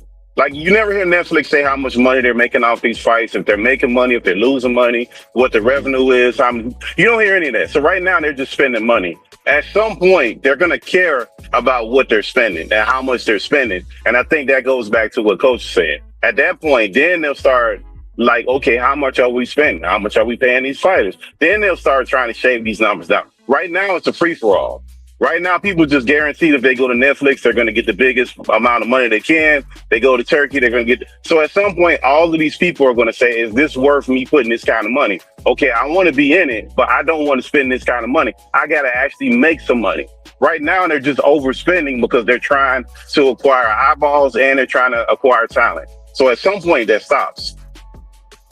Yeah, Coach. And if you think about it, the networks and the promoters, they not. If you take away Turkey Al-Sheikh, if you take away Jake Paul, you can't think of no promoter that's giving no money out to nobody right now. No. Well, PBC, if PBC don't have a tank fight, then they ain't got no budget. Top Rank, shit, they ain't giving no massive money away to nobody. Oscar De La Hoya, he fighting on Telemundo. Motherfucking Matchroom, they doing great, but it seems like they're also doing great because they're promoting fights in relations to Turk. You know, if you take them two away from boxing, shit. Hey, what's the chilling circuit guy that promote fights in Cleveland, BVO? We ain't doing that. Shout out Cleveland. What I'm saying is if you take Turk, crazy. If you take Turk and Jake Paul away from boxing, then all the promoters ain't no better than the chilling circuit dude. The chilling circuit dude might be better because he got live fights going on once a month. The big promoters ain't got shit going on. That guy's actually in Toledo. I can't think of his name, but he does all the fights in Toledo now. I know exactly what he's talking about. But he's not joking. You know, Tim. Yeah, you know what I'm talking about. Yeah, he does I think 2 shows a month. And that's how they found Jared, what's the kid's name? Jared Anderson. That's how they found Jared Anderson, fighting locally with him. And don't make it too funny. You go look at some of these local cards in the big cities. Mm-hmm. They got named fighters that are fighting on them who are signed with major promoters but haven't reached the big level. They fighting them through them cards. Yeah, they don't have the money. The money ain't there. That money dried up. This gotta change. That's why I'm saying if these boxers talking about they want to keep this business going, they got to become realistic in the concept of what you're gonna make. You think they being unrealistic? That's tough, man. When you not the NFL, when you not Major League Baseball, when you not the NBA, and you want those type of checks, you just not being realistic. Where's the money coming from? Do you realize we ran every network out of boxing because they started having $200 or $300 million fights? They said, "Shit, we ain't even making that money back." Not even close. That's a They're fact, not making. They just cutting checks. Yeah, like today at my job. Now I make good money at my job. I literally did nothing. I sat in my car because they wanted to do stuff they way. They still gotta pay me. You know what I'm saying? So shout out to Chico, man. And shout out to me. Chico's long gone retired. Shout out to me. That's the reason why they kept getting that easy money. Shout out to Chico, man, for making that's like when I sat at work all day and they say, you know what, we're gonna pay you this. And then in return they get nothing because I didn't do nothing. So it's the same thing. They can't But that's have you. They sports in can't have general, you. They can't have you on the doggone excavator all day, Doc. Man, yes they did. Yes they did. I do way more than excavator. That's easy. That's light work. Well, no, I'm Real work saying. is bringing them Go ahead. but that's sports 65-foot everywhere. steel beams. That's some real work. Real man ish Yeah, but right there, that's boy. Yeah, but that's sports, period. Because look, you got to think all them people that was the majors in sports, they didn't all ran to the internet. All the commentators, all the sports shows, all everything, even the advertisers that ran to the internet. So you got DraftKings, all these people, they putting major ads, spending major. Everybody that ran to the internet. So that just lets you know, like the boxing was built on the backs of television networks and broadcasting it from live TV and people huddling around the TV. That model is over in pay-per-view. That's all gone. So they're still trying to get money like that still exists. It don't. So like how they're going to change this thing, I don't know. I just know that they're still looking for money from places that don't exist no more. And the places that got the money, they're not doing that no more. They're not conducting business like that no more. That's not happening no more. TV don't exist no more because of the internet. So it's not just boxing. TV doesn't exist anymore because of the internet. And the only way to save boxing is to put it back on the internet for free and put it back on free TV. Like when CBS, ABC, Wide World of Sports, ESPN Tuesday Night Fights, USA Friday Night Fights. That's how you bring it back. You got to go back to that model. Because if not, you turn the boxing into Rolls Royces. The only people who can afford it can get it, and that's not the masses. That's the minority. And you know Then what's you so got to go funny to about big you tech saying for that? that. Go ahead. You know the funny thing about that, and shout out to my man Pittsburgh. Pittsburgh, I like Pittsburgh, man. He one of those guys, man, who give really thoughtful intakes. I appreciate you, man. But I gotta say this. Yeah, shout out That's Pittsburgh. that's why you got guys like us. Because I'll be honest with you, I've never really met any broke boxing fans. I just never. I've never met any because and I'm gonna say why I say that. Because to even consume boxing, you gotta have money. You gotta have money for a phone. That's me. I think that's you. You gotta have money. You gotta have the ability to be able to go to some of the fights. And on top of that, you usually gonna consume it on your phone. So you got a phone that costs you $100 to $200 a month. You got internet. You got that. You got a streaming service. You got to pay. So you pay for so much just to consume boxing. Well, you can watch the NFL for free. As long as you pay your cable bill, you can watch the NFL. And I think, that's the stuff ain't free. But hold on 1 second. What I'm saying is this: it sucks to think that the sport that we love we got the money. You know what boxing reminds me of? The healthcare system. We spend the most money in the world on healthcare, but still have the lowest access point to healthcare. That's what boxing is. We spend so much money. All these fights are pretty much going out of business sales. You ever see the old sales where we got mattresses 75% off? We got baby shoes 25% off. We got oil. We got deodorant 50% off. I don't know if you guys ever had like a Rite Aid or something closed. It's like that. It's a sale. They started to sell the freezers. And I think boxing can't survive in that chaos. Nobody can survive on chaos, man.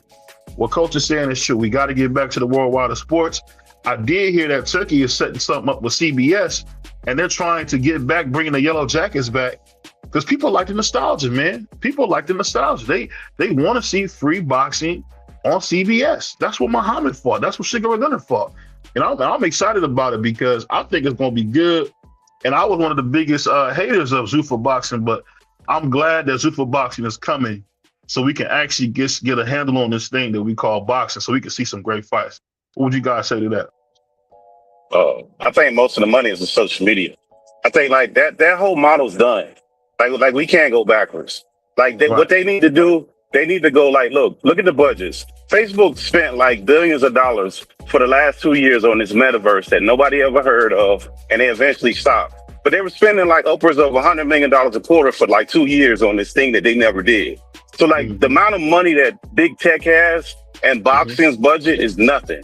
That's where they need to go. They need to go to the Facebooks. They need to go to the Amazons. They need to go to the Googles, because their budgets are so massive that they'll be able to put the fights on and it wouldn't cost them much, and they'll be able to take care of the fighters, and you just wouldn't get any of the stuff you have and boxing will be supported. Now, when you start trying to do media deals with networks, because all these networks are all merging up, and we don't even know what the landscape is going to look like next year.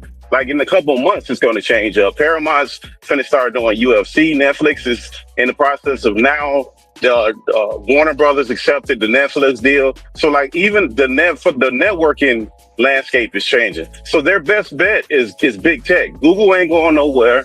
Amazon ain't going nowhere. Facebook ain't going nowhere. TikTok ain't going nowhere. Twitter ain't going nowhere. These are all platforms that can easily contain boxing, and their budgets are nothing compared to the billions of dollars that these people make every couple months. It's crazy how much money they make. Boxing just ain't that big. That's where they need to go. They just going to the wrong place. When you say go there, kind of break it down for me, man, for us that don't know what you mean when you say go there. Like, how can they go there without an invitation? That's my question. Well, okay, I'll give you an example. Best example I could put like this. YouTube Music, right? YouTube Music, notoriously during COVID, everybody was making a bunch of money. Everybody was trying to be a social media influencer. They hired Leo Cohen as the guy to run a certain part of YouTube. Once they hired that guy is notorious for running the 360 deal. Once they hired that guy, everybody amount of money that they was getting paid got knocked down. And then people started going to other platforms looking for money because they figured that they was paying them too much money. And YouTube has the right to do it, and they have the authority to do it, and nobody can do anything about it. The thing is that these people, if they want to give you something, it's really nothing to them. If they want to take something away from it, it's nothing to it. But they have a guy that's in charge of that, like a Leo Cohen.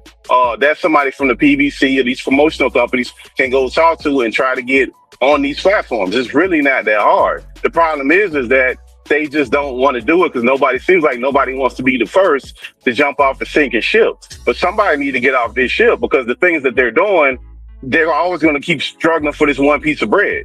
They got to go where everything is at. They can stop getting this famine food. That's what we're getting, is famine food. They can actually get some steak because these people, like these big tech companies, they throw away more money in a month than boxing can probably even fathom in years. Like, it's just crazy how much they spend. So that's where they need to go.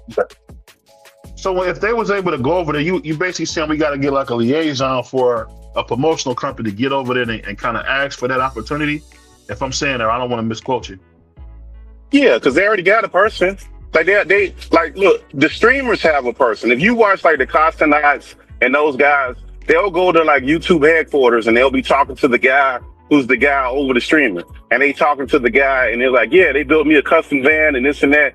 They know, them people know who the people are. We don't know who the people are.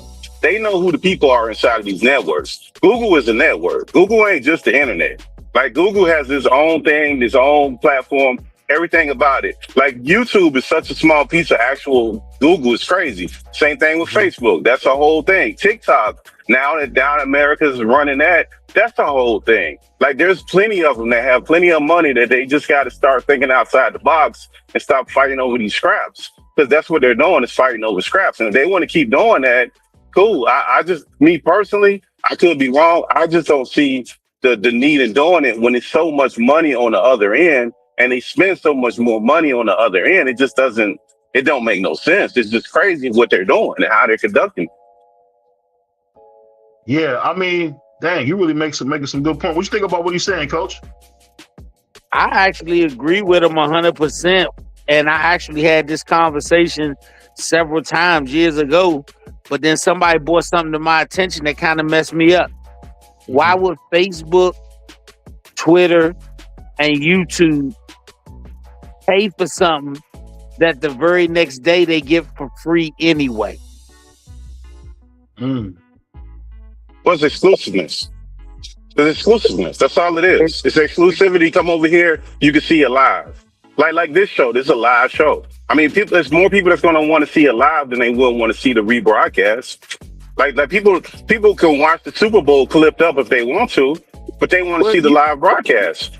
I got you, but you know they look at it like, hey, everybody that go to the grocery store that ain't got no money, They look at that meat, they got that yellow sticker on it that say $5. Shit, they don't mind if it's yesterday or today. Coach is out of control. They don't mind if it's yesterday or today. That was crazy. And you already see stuff like Pro Box. You can watch their cards live on YouTube. They're not paying Pro Box. Yeah, I don't have any knowledge of them paying Pro Box. Once again, it's a hell of a platform, but it all goes back to you got to give people this shit for free if you want people to actually stay tuned in. Kids wouldn't watch cartoons if they had to pay for them.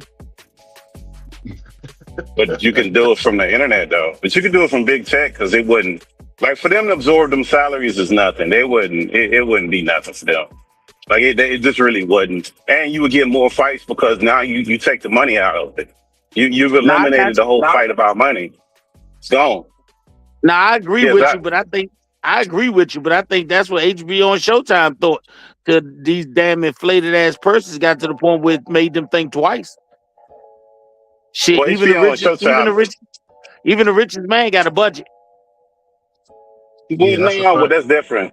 But see, remember HBO and Showtime, they stopped during the time of the streaming started going. Like when streaming started, you didn't even get like major movies no more during COVID. They weren't investing money going into or coming out of COVID. You didn't get like a bunch of like crazy budgets for movies and stuff. You just didn't. They kind of dragged all that money. They kind of restructured never all get that. those budgets. You're right. They'll never get those budgets out again. Only people with them budgets is motherfucking Marvel and DC Comics. Them the only people with them type of budgets. Yep, and even them, they kind of being mindful of it. So if they're doing that with them and they're way bigger, I just think you have to go where the money is. And when you go where the money is, first of all, if they're gonna get invested, you're gonna have to put on way more fights. They're not gonna put money in that stuff and you give them 2 fights a year. That's not gonna happen. So you're gonna get more boxing. Just like the UFC that's now in a couple weeks, they're gonna start up firing majority of their stuff up on Paramount. People who like UFC, they're gonna get more UFC fights because it's on Paramount. So the barrier for you to get it is right there. You just pay for the subscription for the entire year. And then Paramount, the budget for UFC ain't that much to Paramount itself. So it allows them to put on more fights. That's what boxing is going to have to do, or portions of boxing, because I don't think you could do all of boxing because it's not all cohesive like that. Like UFC is just one unit. It's all broke up into these different promoters and managers and all this other stuff, but you can get certain segments over there to start the ball rolling, and it just really wouldn't be much. So I just don't see why people haven't brokered that part of it. But it's almost to like Jake Paul, because when we see people do stuff out of the box, people start fighting it because it's different. But that's what you can't make what different looks like. You can only say it's different. You can't get mad because it's different, because the stuff we have right now, it's not going to work. So it's going to be different no matter what we have. So we can't fight the different. And I see a lot of times that's what people do. They just fight different just because. Yeah, that's a good point. I think too, man, I think you got a really good understanding on like Google and the tech world. And I think sometimes, man, people don't understand that most people have a very limited grasp on technology. And I'll tell you how that is, because I'm a sales manager, so I do like a lot of ads and stuff for my job, and I use very simple tools. And it's funny, they actually used to pay like advertisers thousands of dollars back in the day to do some of the stuff I do. And it's funny how that works now, because it's made faster. People don't necessarily want to pay what the actual pay is for it because it's done so much faster. I don't know if that's a good thing or a bad thing, but I think that's a hard thing to go, because I'm gonna be honest with you, boxing has to do something as far as getting a network that'll invest with them long term. I think Al Heyman had the right idea. I think his age and his health worked against him a little bit, but he had the right idea when he was putting those shows on Fox, man. When the PBC stopped doing Fox, that's the only reason why Errol Spence became a household name. That's why people do the Charlos, because they was on Fox. Remember when they would promote Fox, when Fox first got that little channel where they had Skip Bayless and all, and you see Fox is not even in that same kind of business no more. You don't see the Fox Sports like you had. All those guys, Winston Marsalis, Michelle Beadle, all those people are gone. Colin Cowherd, he's gone. that whole thing that they did back there is gone. So everything's kind of going to the internet, and that's what makes it so cool for me is because guys like us get an opportunity to see the pay scale go up because you're getting way more talent into the space. It makes it tougher. Yeah, it kind of sucks that a guy like Timothy Bradley can come off the street and get 50,000 subscribers, and it takes me time where we got 5 million views, but it took me 3 years to do it. I mean, but all you can do is kind of play as you go and let your talent do the rest. And I think that's what boxing got to do. They got to bet on itself, man. But that being said, I got to ask you guys, this is something I really want to know, man. As far as boxing, do you guys think they should do like a league for the prospects to maybe build up boxing? Because I think we got to do something about the heavyweight division because we have not seen an American heavyweight be busy in a long time. You got Jared Anderson, he's been inactive. You got Michael Hunter, he's been inactive. Andy Ruiz has been inactive. I mean, F.Ed Jogba's been inactive. It's just like all the guys we have in boxing have been super inactive. Do you guys think we got to have like a type of system like for heavyweight boxing? What do you guys think?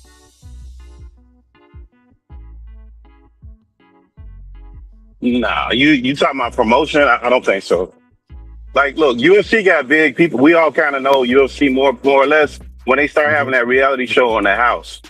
Like, and we don't even know if they was good or bad. We just knew the drama about the house, and we knew them dudes was going to end up fighting. Boxing can do something similar, and they will have to put it on the internet. They have to put it on Facebook, put it on TikTok. TikTok probably, they can do something like that and put it on TikTok. It'll get more views and more casual fans than anything. And to be in long form, like that's not even something they really do. Like there's a bunch of social media outlets that they can go to and they can do the same thing, but putting that on network TV, that would just get buried. Nobody would see it. It would have to go to a TikTok. It would have to go to a YouTube. It would have to go to a Instagram. Like that's where they would have to put that. If they're not going to do that, then I don't even know what they're doing. They're going backwards.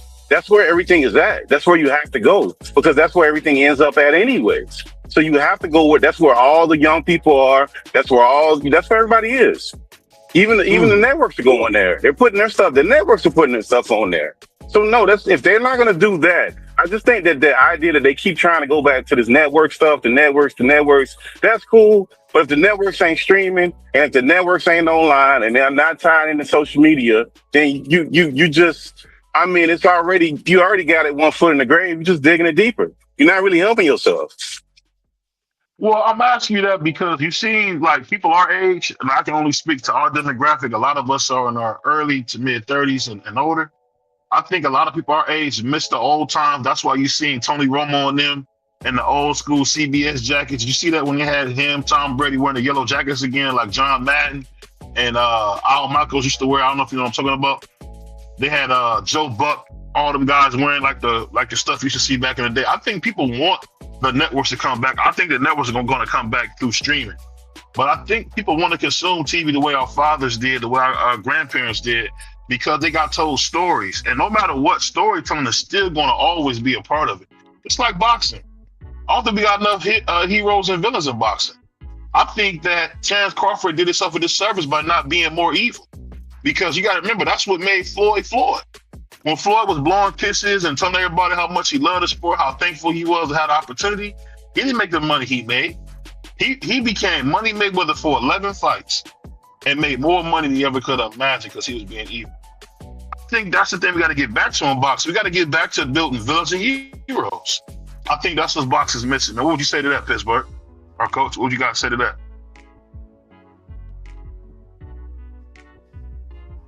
That's part of it.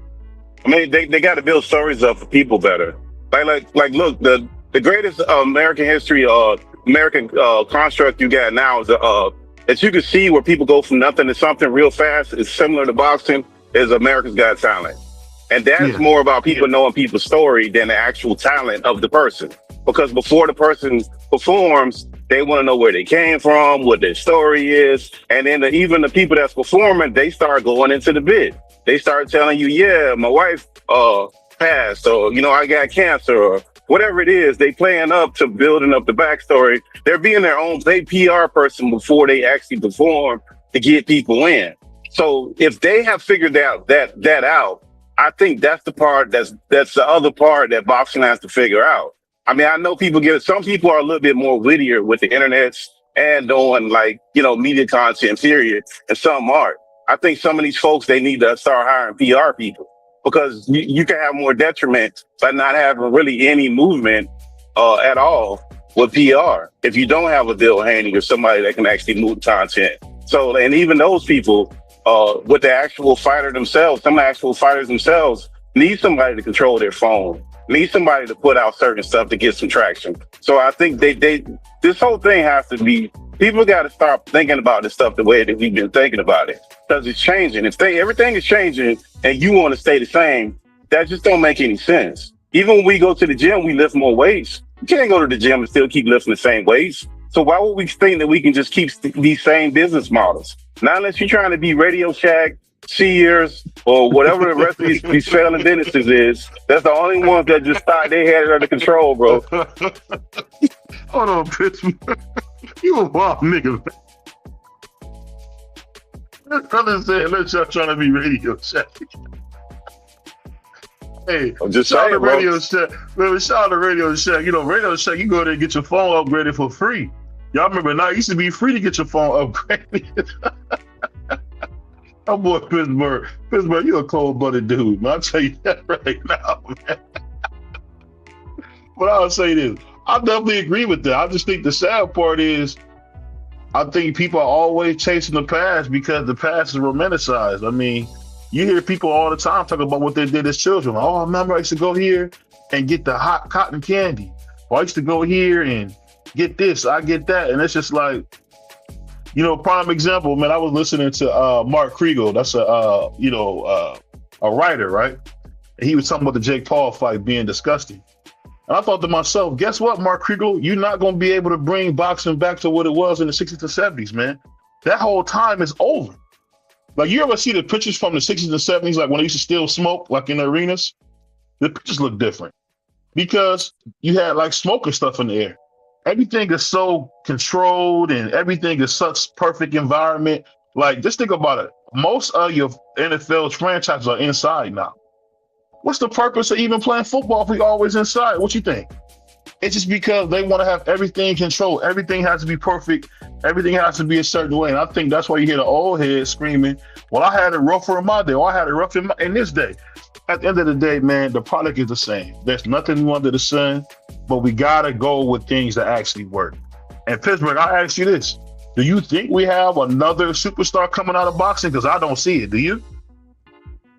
Yeah, but it's going to be a little different. I think the new stars, it's going to be the norm is to look at the skill level. I think the skill level starts diminishing in this new time and age. The person that's more marketable is going to be the biggest star. Like, it's not going to be, and that's why they struggle with Jake Paul, because he's brand new and he's already to the top of this. So your skill level, what people assume that should make you to the top, is going to be less where it is than you actually bringing people to the sport.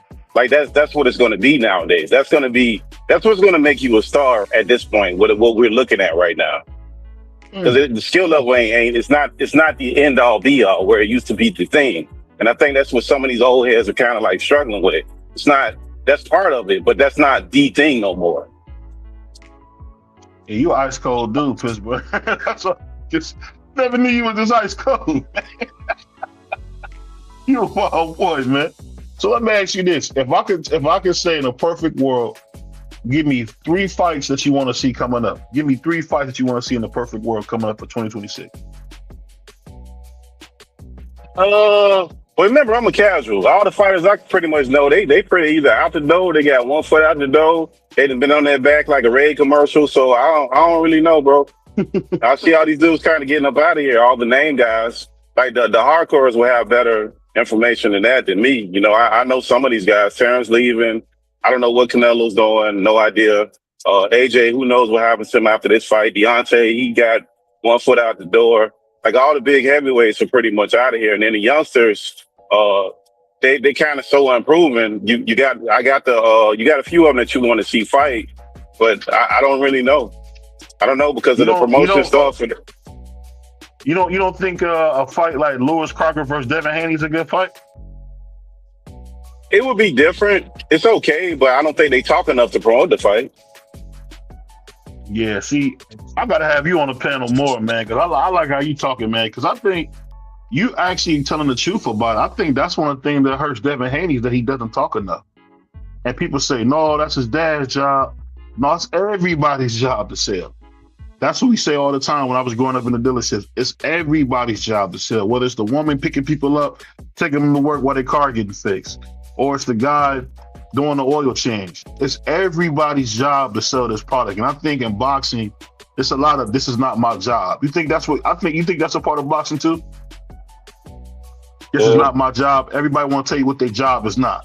I think he could be trained. I think the problem is you could be trained and people don't want to be trained. Because I don't think he's good at media, but he can have media training. He can also go to what they call them psychiatrists that do a deal with sports. What they call them? Sports psychiatrists. Yeah. Yep.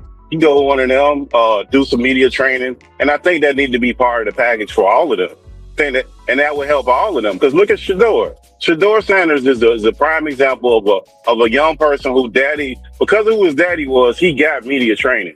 So you see it now on display when he does those press conferences, how he avoids questions, how he's playful with them. Even when they try to jam him up, he does it in a playful way. Why? Because he's used to the cameras. He's got a personality. He doesn't get shaken from it.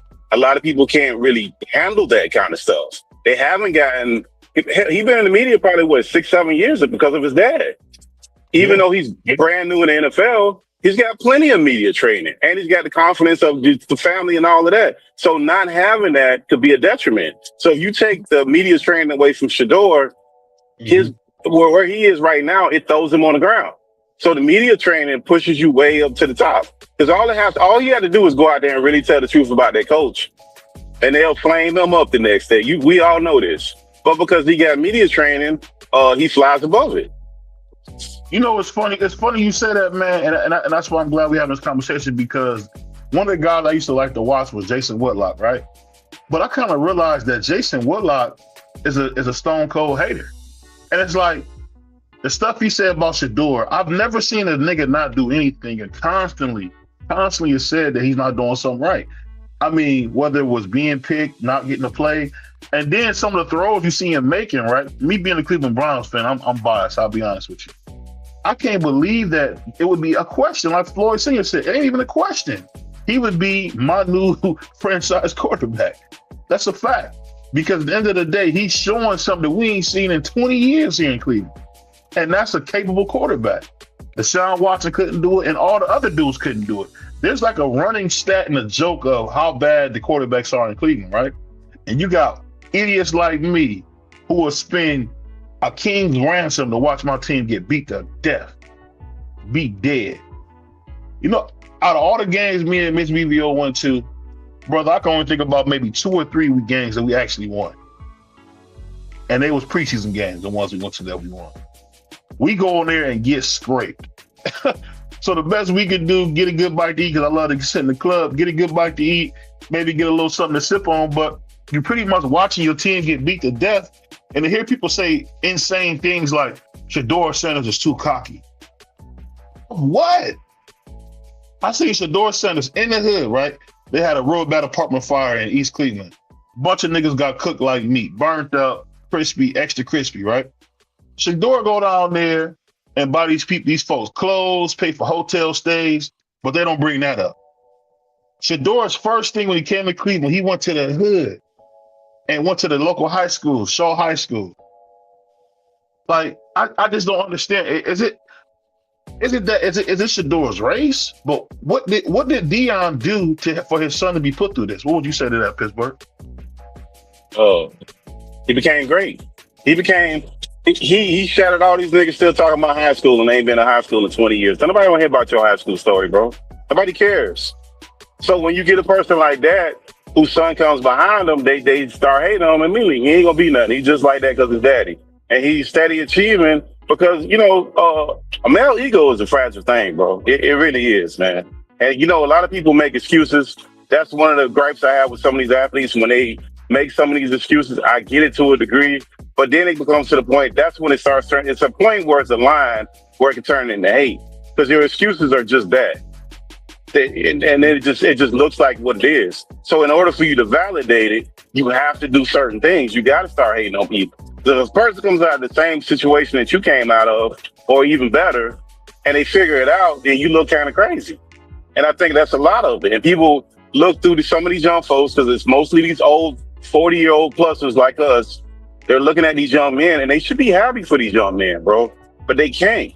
Because some kind of way they feel like they didn't accomplish something, so they got to feel like they got to dump on them to make themselves feel good. A lot of these dudes got different issues, and to me, I think that's what most of it is. And remember, Deion is an active father in this young man's life, and that seems to be a running thing in our community. Whenever these young men and 20-something have active fathers in their life and they see successful, they get more hate than the dude that's out there doing all this crazy stuff. And it's like we promote, and that's another problem within that's just a community thing. I don't know it's isolated to our community, but we seem to be having these weird names for people who do the right thing. We call them squares, we call them lame, we do all this stupid stuff, and that we promote ignorance. And that's part of the degeneracy that we promote. So he goes against that because he ain't been in no trouble. His father ain't did nothing crazy. So that's part of the problem. So the only thing they're on left with is the liberal white media just telling them to stop nonsense that they're on. And they just pick up the banner, and Jason Whitlock pick up the banner for that stuff, and he don't even realize those talking points. I'll say this and I'll close it. It's almost like the Al Heyman hate. The Al Heyman hate is so crazy because if you really think about it, everybody only got one picture of Al Heyman. I ain't never seen this man speak ever in my life. All I've seen is that one picture, bro. How could you hate somebody that you never heard him say nothing, bro? And everything is assumed by just gossip. It's the same thing. Yeah. Hey, Coach, you still there? Yep, I'm still here. Why you quiet, man? We talking about some real stuff, man. I'm surprised you quiet, man. Nah, man, I'm hearing some good conversation. So Conversation. So I ask you this, Coach. You're more experienced than me at being a father. I'm just like, this is the thing I wonder. When you see what's going on with Shador, right? What I don't understand is Deion was never known for drinking. Deion was never known for being out with the women. Well, he hung out and had a good time, but never nothing negative. I'm just wondering, like, how in the world did we get to this place in life where you can't seem to win for losing when it comes to, these fighters? I don't know why they can't seem to win. I mean, what more can Deion do? Because it seems like Deion, I've never heard Deion say nothing but talk about God all day and they still hate him. What is that, like a racial thing? Because I hate to always jump to that. What is it that make them hate Deion and his kids like that? What you say to that, Coach? Everything Deion did, Deion succeeded at. And you didn't get a chance to jab him, so you got to hope you get a chance to jab his kids. I heard a story that the lady that's married to Stefanski, her father was the guy that Deion threw the cooler on when he was in with the Atlanta Braves. He threw all the water on him. I heard that. Yeah, when he said real tough, Deion. But once again, if it is, that man got to live with his wife. And she probably give him an earful. I know you're not going to let him start and play after what he did to my father. But like I said, Primetime was a polarizing guy when he was an athlete. You didn't get a chance to ride him because he didn't fail. So you got to take the next best option that you can, and that's go at his kids.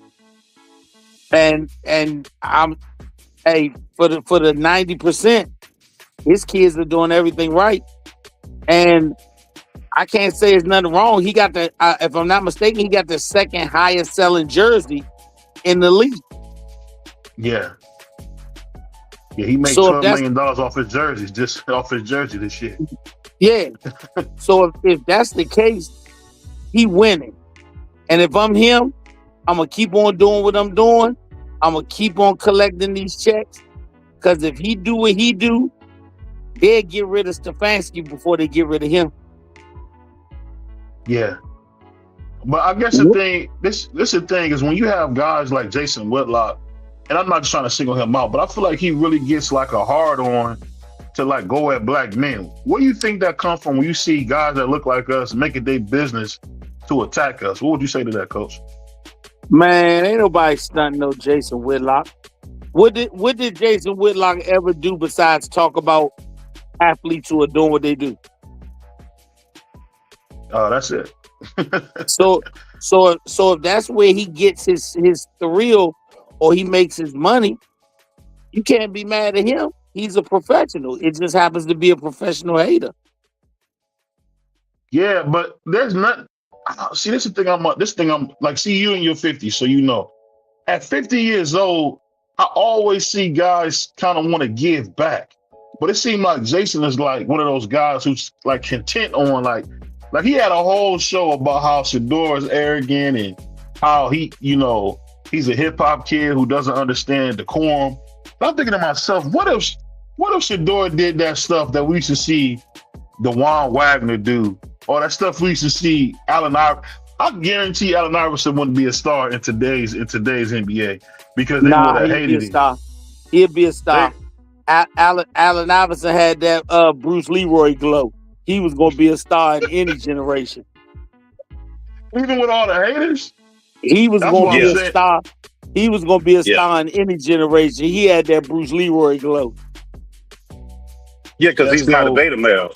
Yeah, he's not a beta male. See, these dudes is beta, like you said beta male earlier. That's what these dudes, they all beta males. See, that's like, and when they start talking about people being overly confident or arrogant, that just lets you know they ain't never accomplished shit. Like, how could you accomplish anything and not be confident? Like, what almost borderline in arrogance? Like, you have to believe in yourself in a crazy way. It just don't make any sense any other kind of way. Like, it's almost like that Snoop acceptance speech that he gave when he got up there and said, I want to thank me for getting up in the morning. Like, that's what you got to believe. That's beta male thinking if you don't think no other kind of way. Because if you can't believe in yourself, it's just crazy. And Allen Iverson changed the culture of basketball. Not just he was a great player. He brought cornrows, tattoos, the whole culture. Remember they changed dress code behind him. He had the whole NBA switched up. Yeah, he brought the NBA to the hood. He brought the NBA to the hood. Yep. So when I and I'm gonna say this, when I bring up a name like Detroit Red, I think people don't understand that if you constantly dog and treat like an animal, Detroit Red, he can never become Malcolm. Is it just me, or they don't let in this new society there's no such thing as giving room for growth? That's my question. Man, you better learn room for growth. Man, you better learn how to grow yourself. That's the problem. You looking for somebody to give you room for growth. I'm saying as a person, I'm talking about in the media, they don't let people grow up. They always keep people in the box of whatever the worst thing was they ever did, as was constantly played, the worst thing they ever did. Like you still hear about, go ahead. Only way you can be put into a box is if you put yourself in one. You got guys that have made amazing livings in entertainment and in sports who came from prison. And they did it because they didn't allow somebody else to tell them what their box was. That's that young thinking of this era. Man, they told me I can't be this, I can't be that. I mean, nobody wants to fight for what they want no more.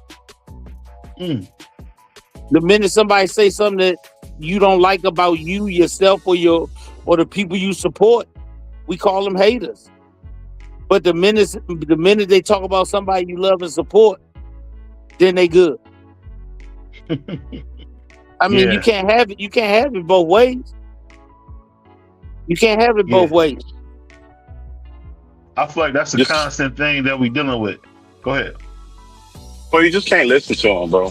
Cause like, look, the other problem with Deion is Deion and Bo Jackson came along and did a thing that nobody had ever seen. The thing what they did is they played professionally on a high level in two sports that people clamor just to get in on one level. And then Deion did it with such flash. If you was a beta, you really had a problem with that man. He would go to a baseball game in Atlanta or wherever the baseball game is and fly, get on a helicopter or a plane and fly to the game and not even practice and get out there and they kick the ball off and he done ran 2 touchdowns back and do it in style.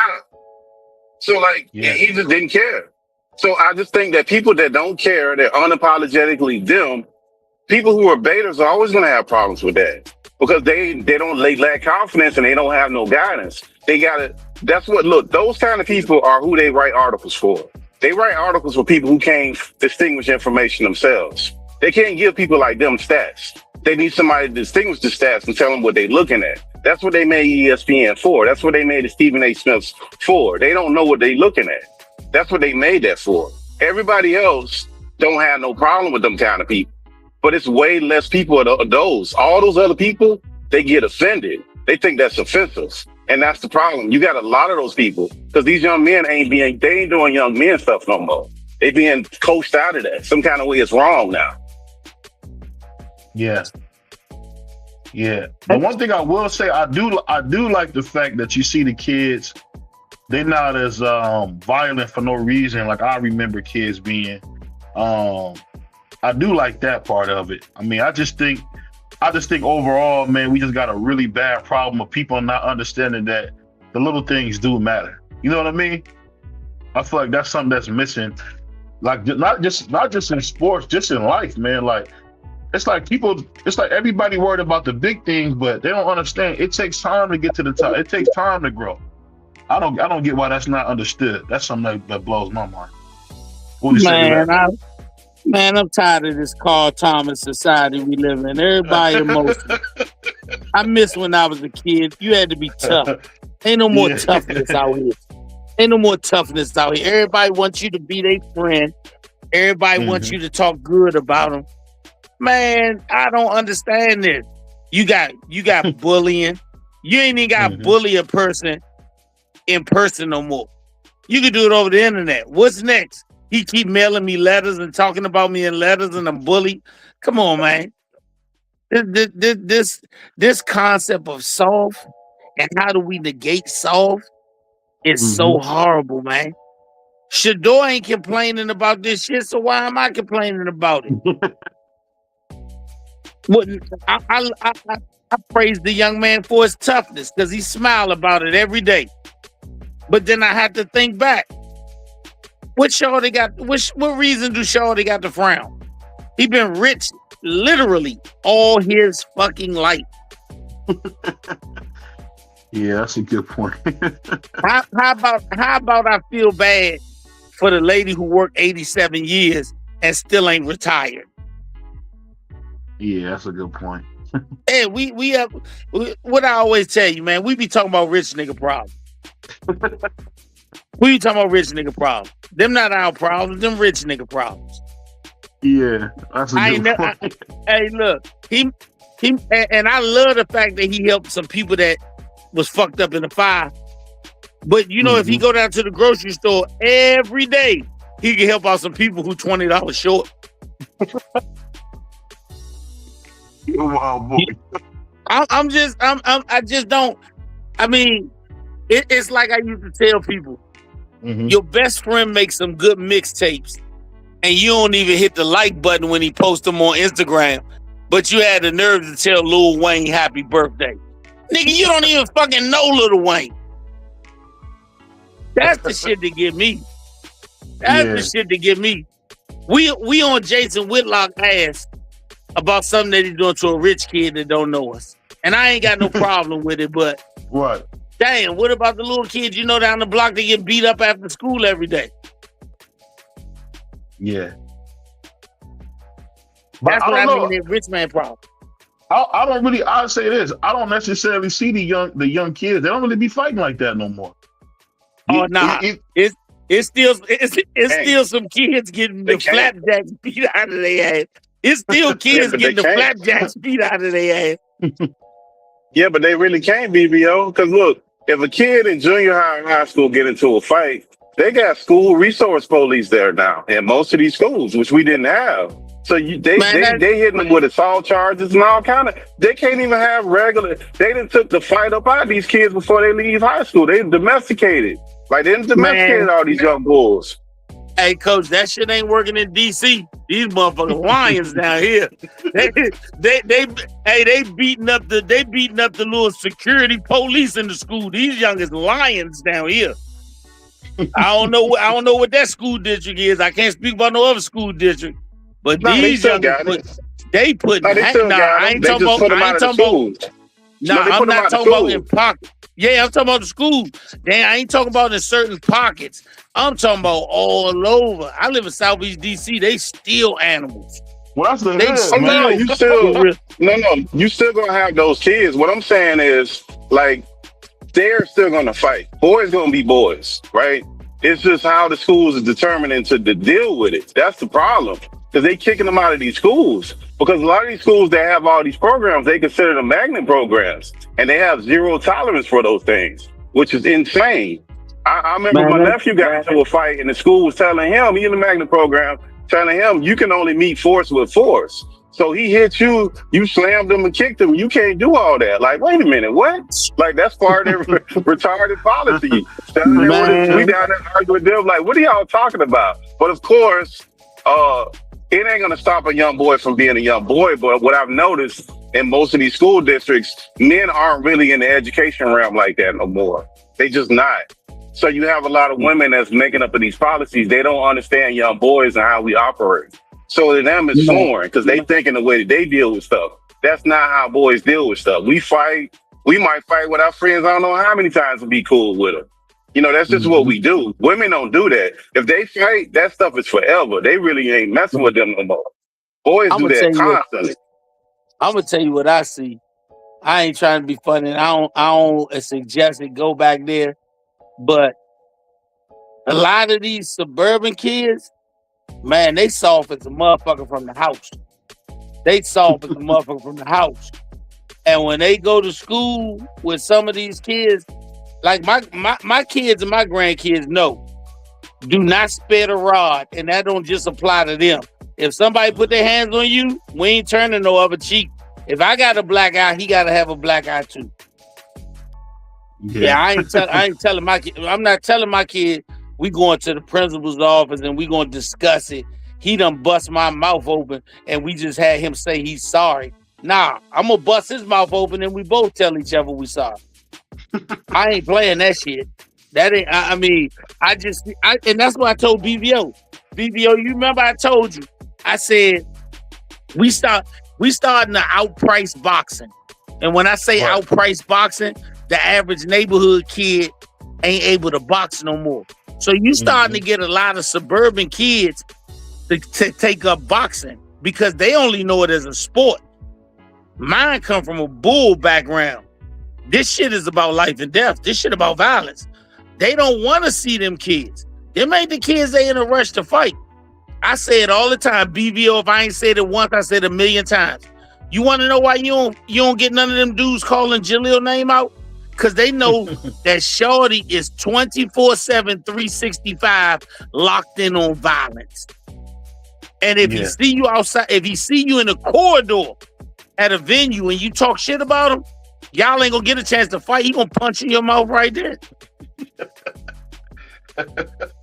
That's the difference. That's the difference. These jokers come up under this. It's a sport. They come under this. You know, we got a guidance counselor. Man, that guidance counselor be getting your ass out the trash can, fucking around with some of these kids. Because they got soft parenting. They got a term called. You ever heard the term soft parenting? That's a real term now. Nah, that's saying, real shit. That's what they doing nowadays. That's what they doing. You talking real shit, coach. But what they call that shit? They teaching these kids passive aggression. I just teach pure aggression. Yeah. That passive aggressive. I don't believe in that shit. No, we don't. But that's part of that's that second wave of feminism that we dealing with. Like young men are going to be young men, and the growth and the testosterone and puberty. Like it's genetically, I don't care what they do in society. You're not going to remove. You can't make a young boy not be a young boy. All you're going to do is punish. They done figured it out, coach. Yeah. They done figured it out. These young boys don't even scrape their knee no more. Remember when we was growing up, every boy had a scrape on his knee that was there for the rest of his life. These niggas got some of the most manicured hands, feet, and skin that you ever seen in your life. You talking about your NBA players used to come from the playgrounds. These kids talking about I don't play on the blacktop. I only play in gyms. Oh my God. Yeah, we used to get it right.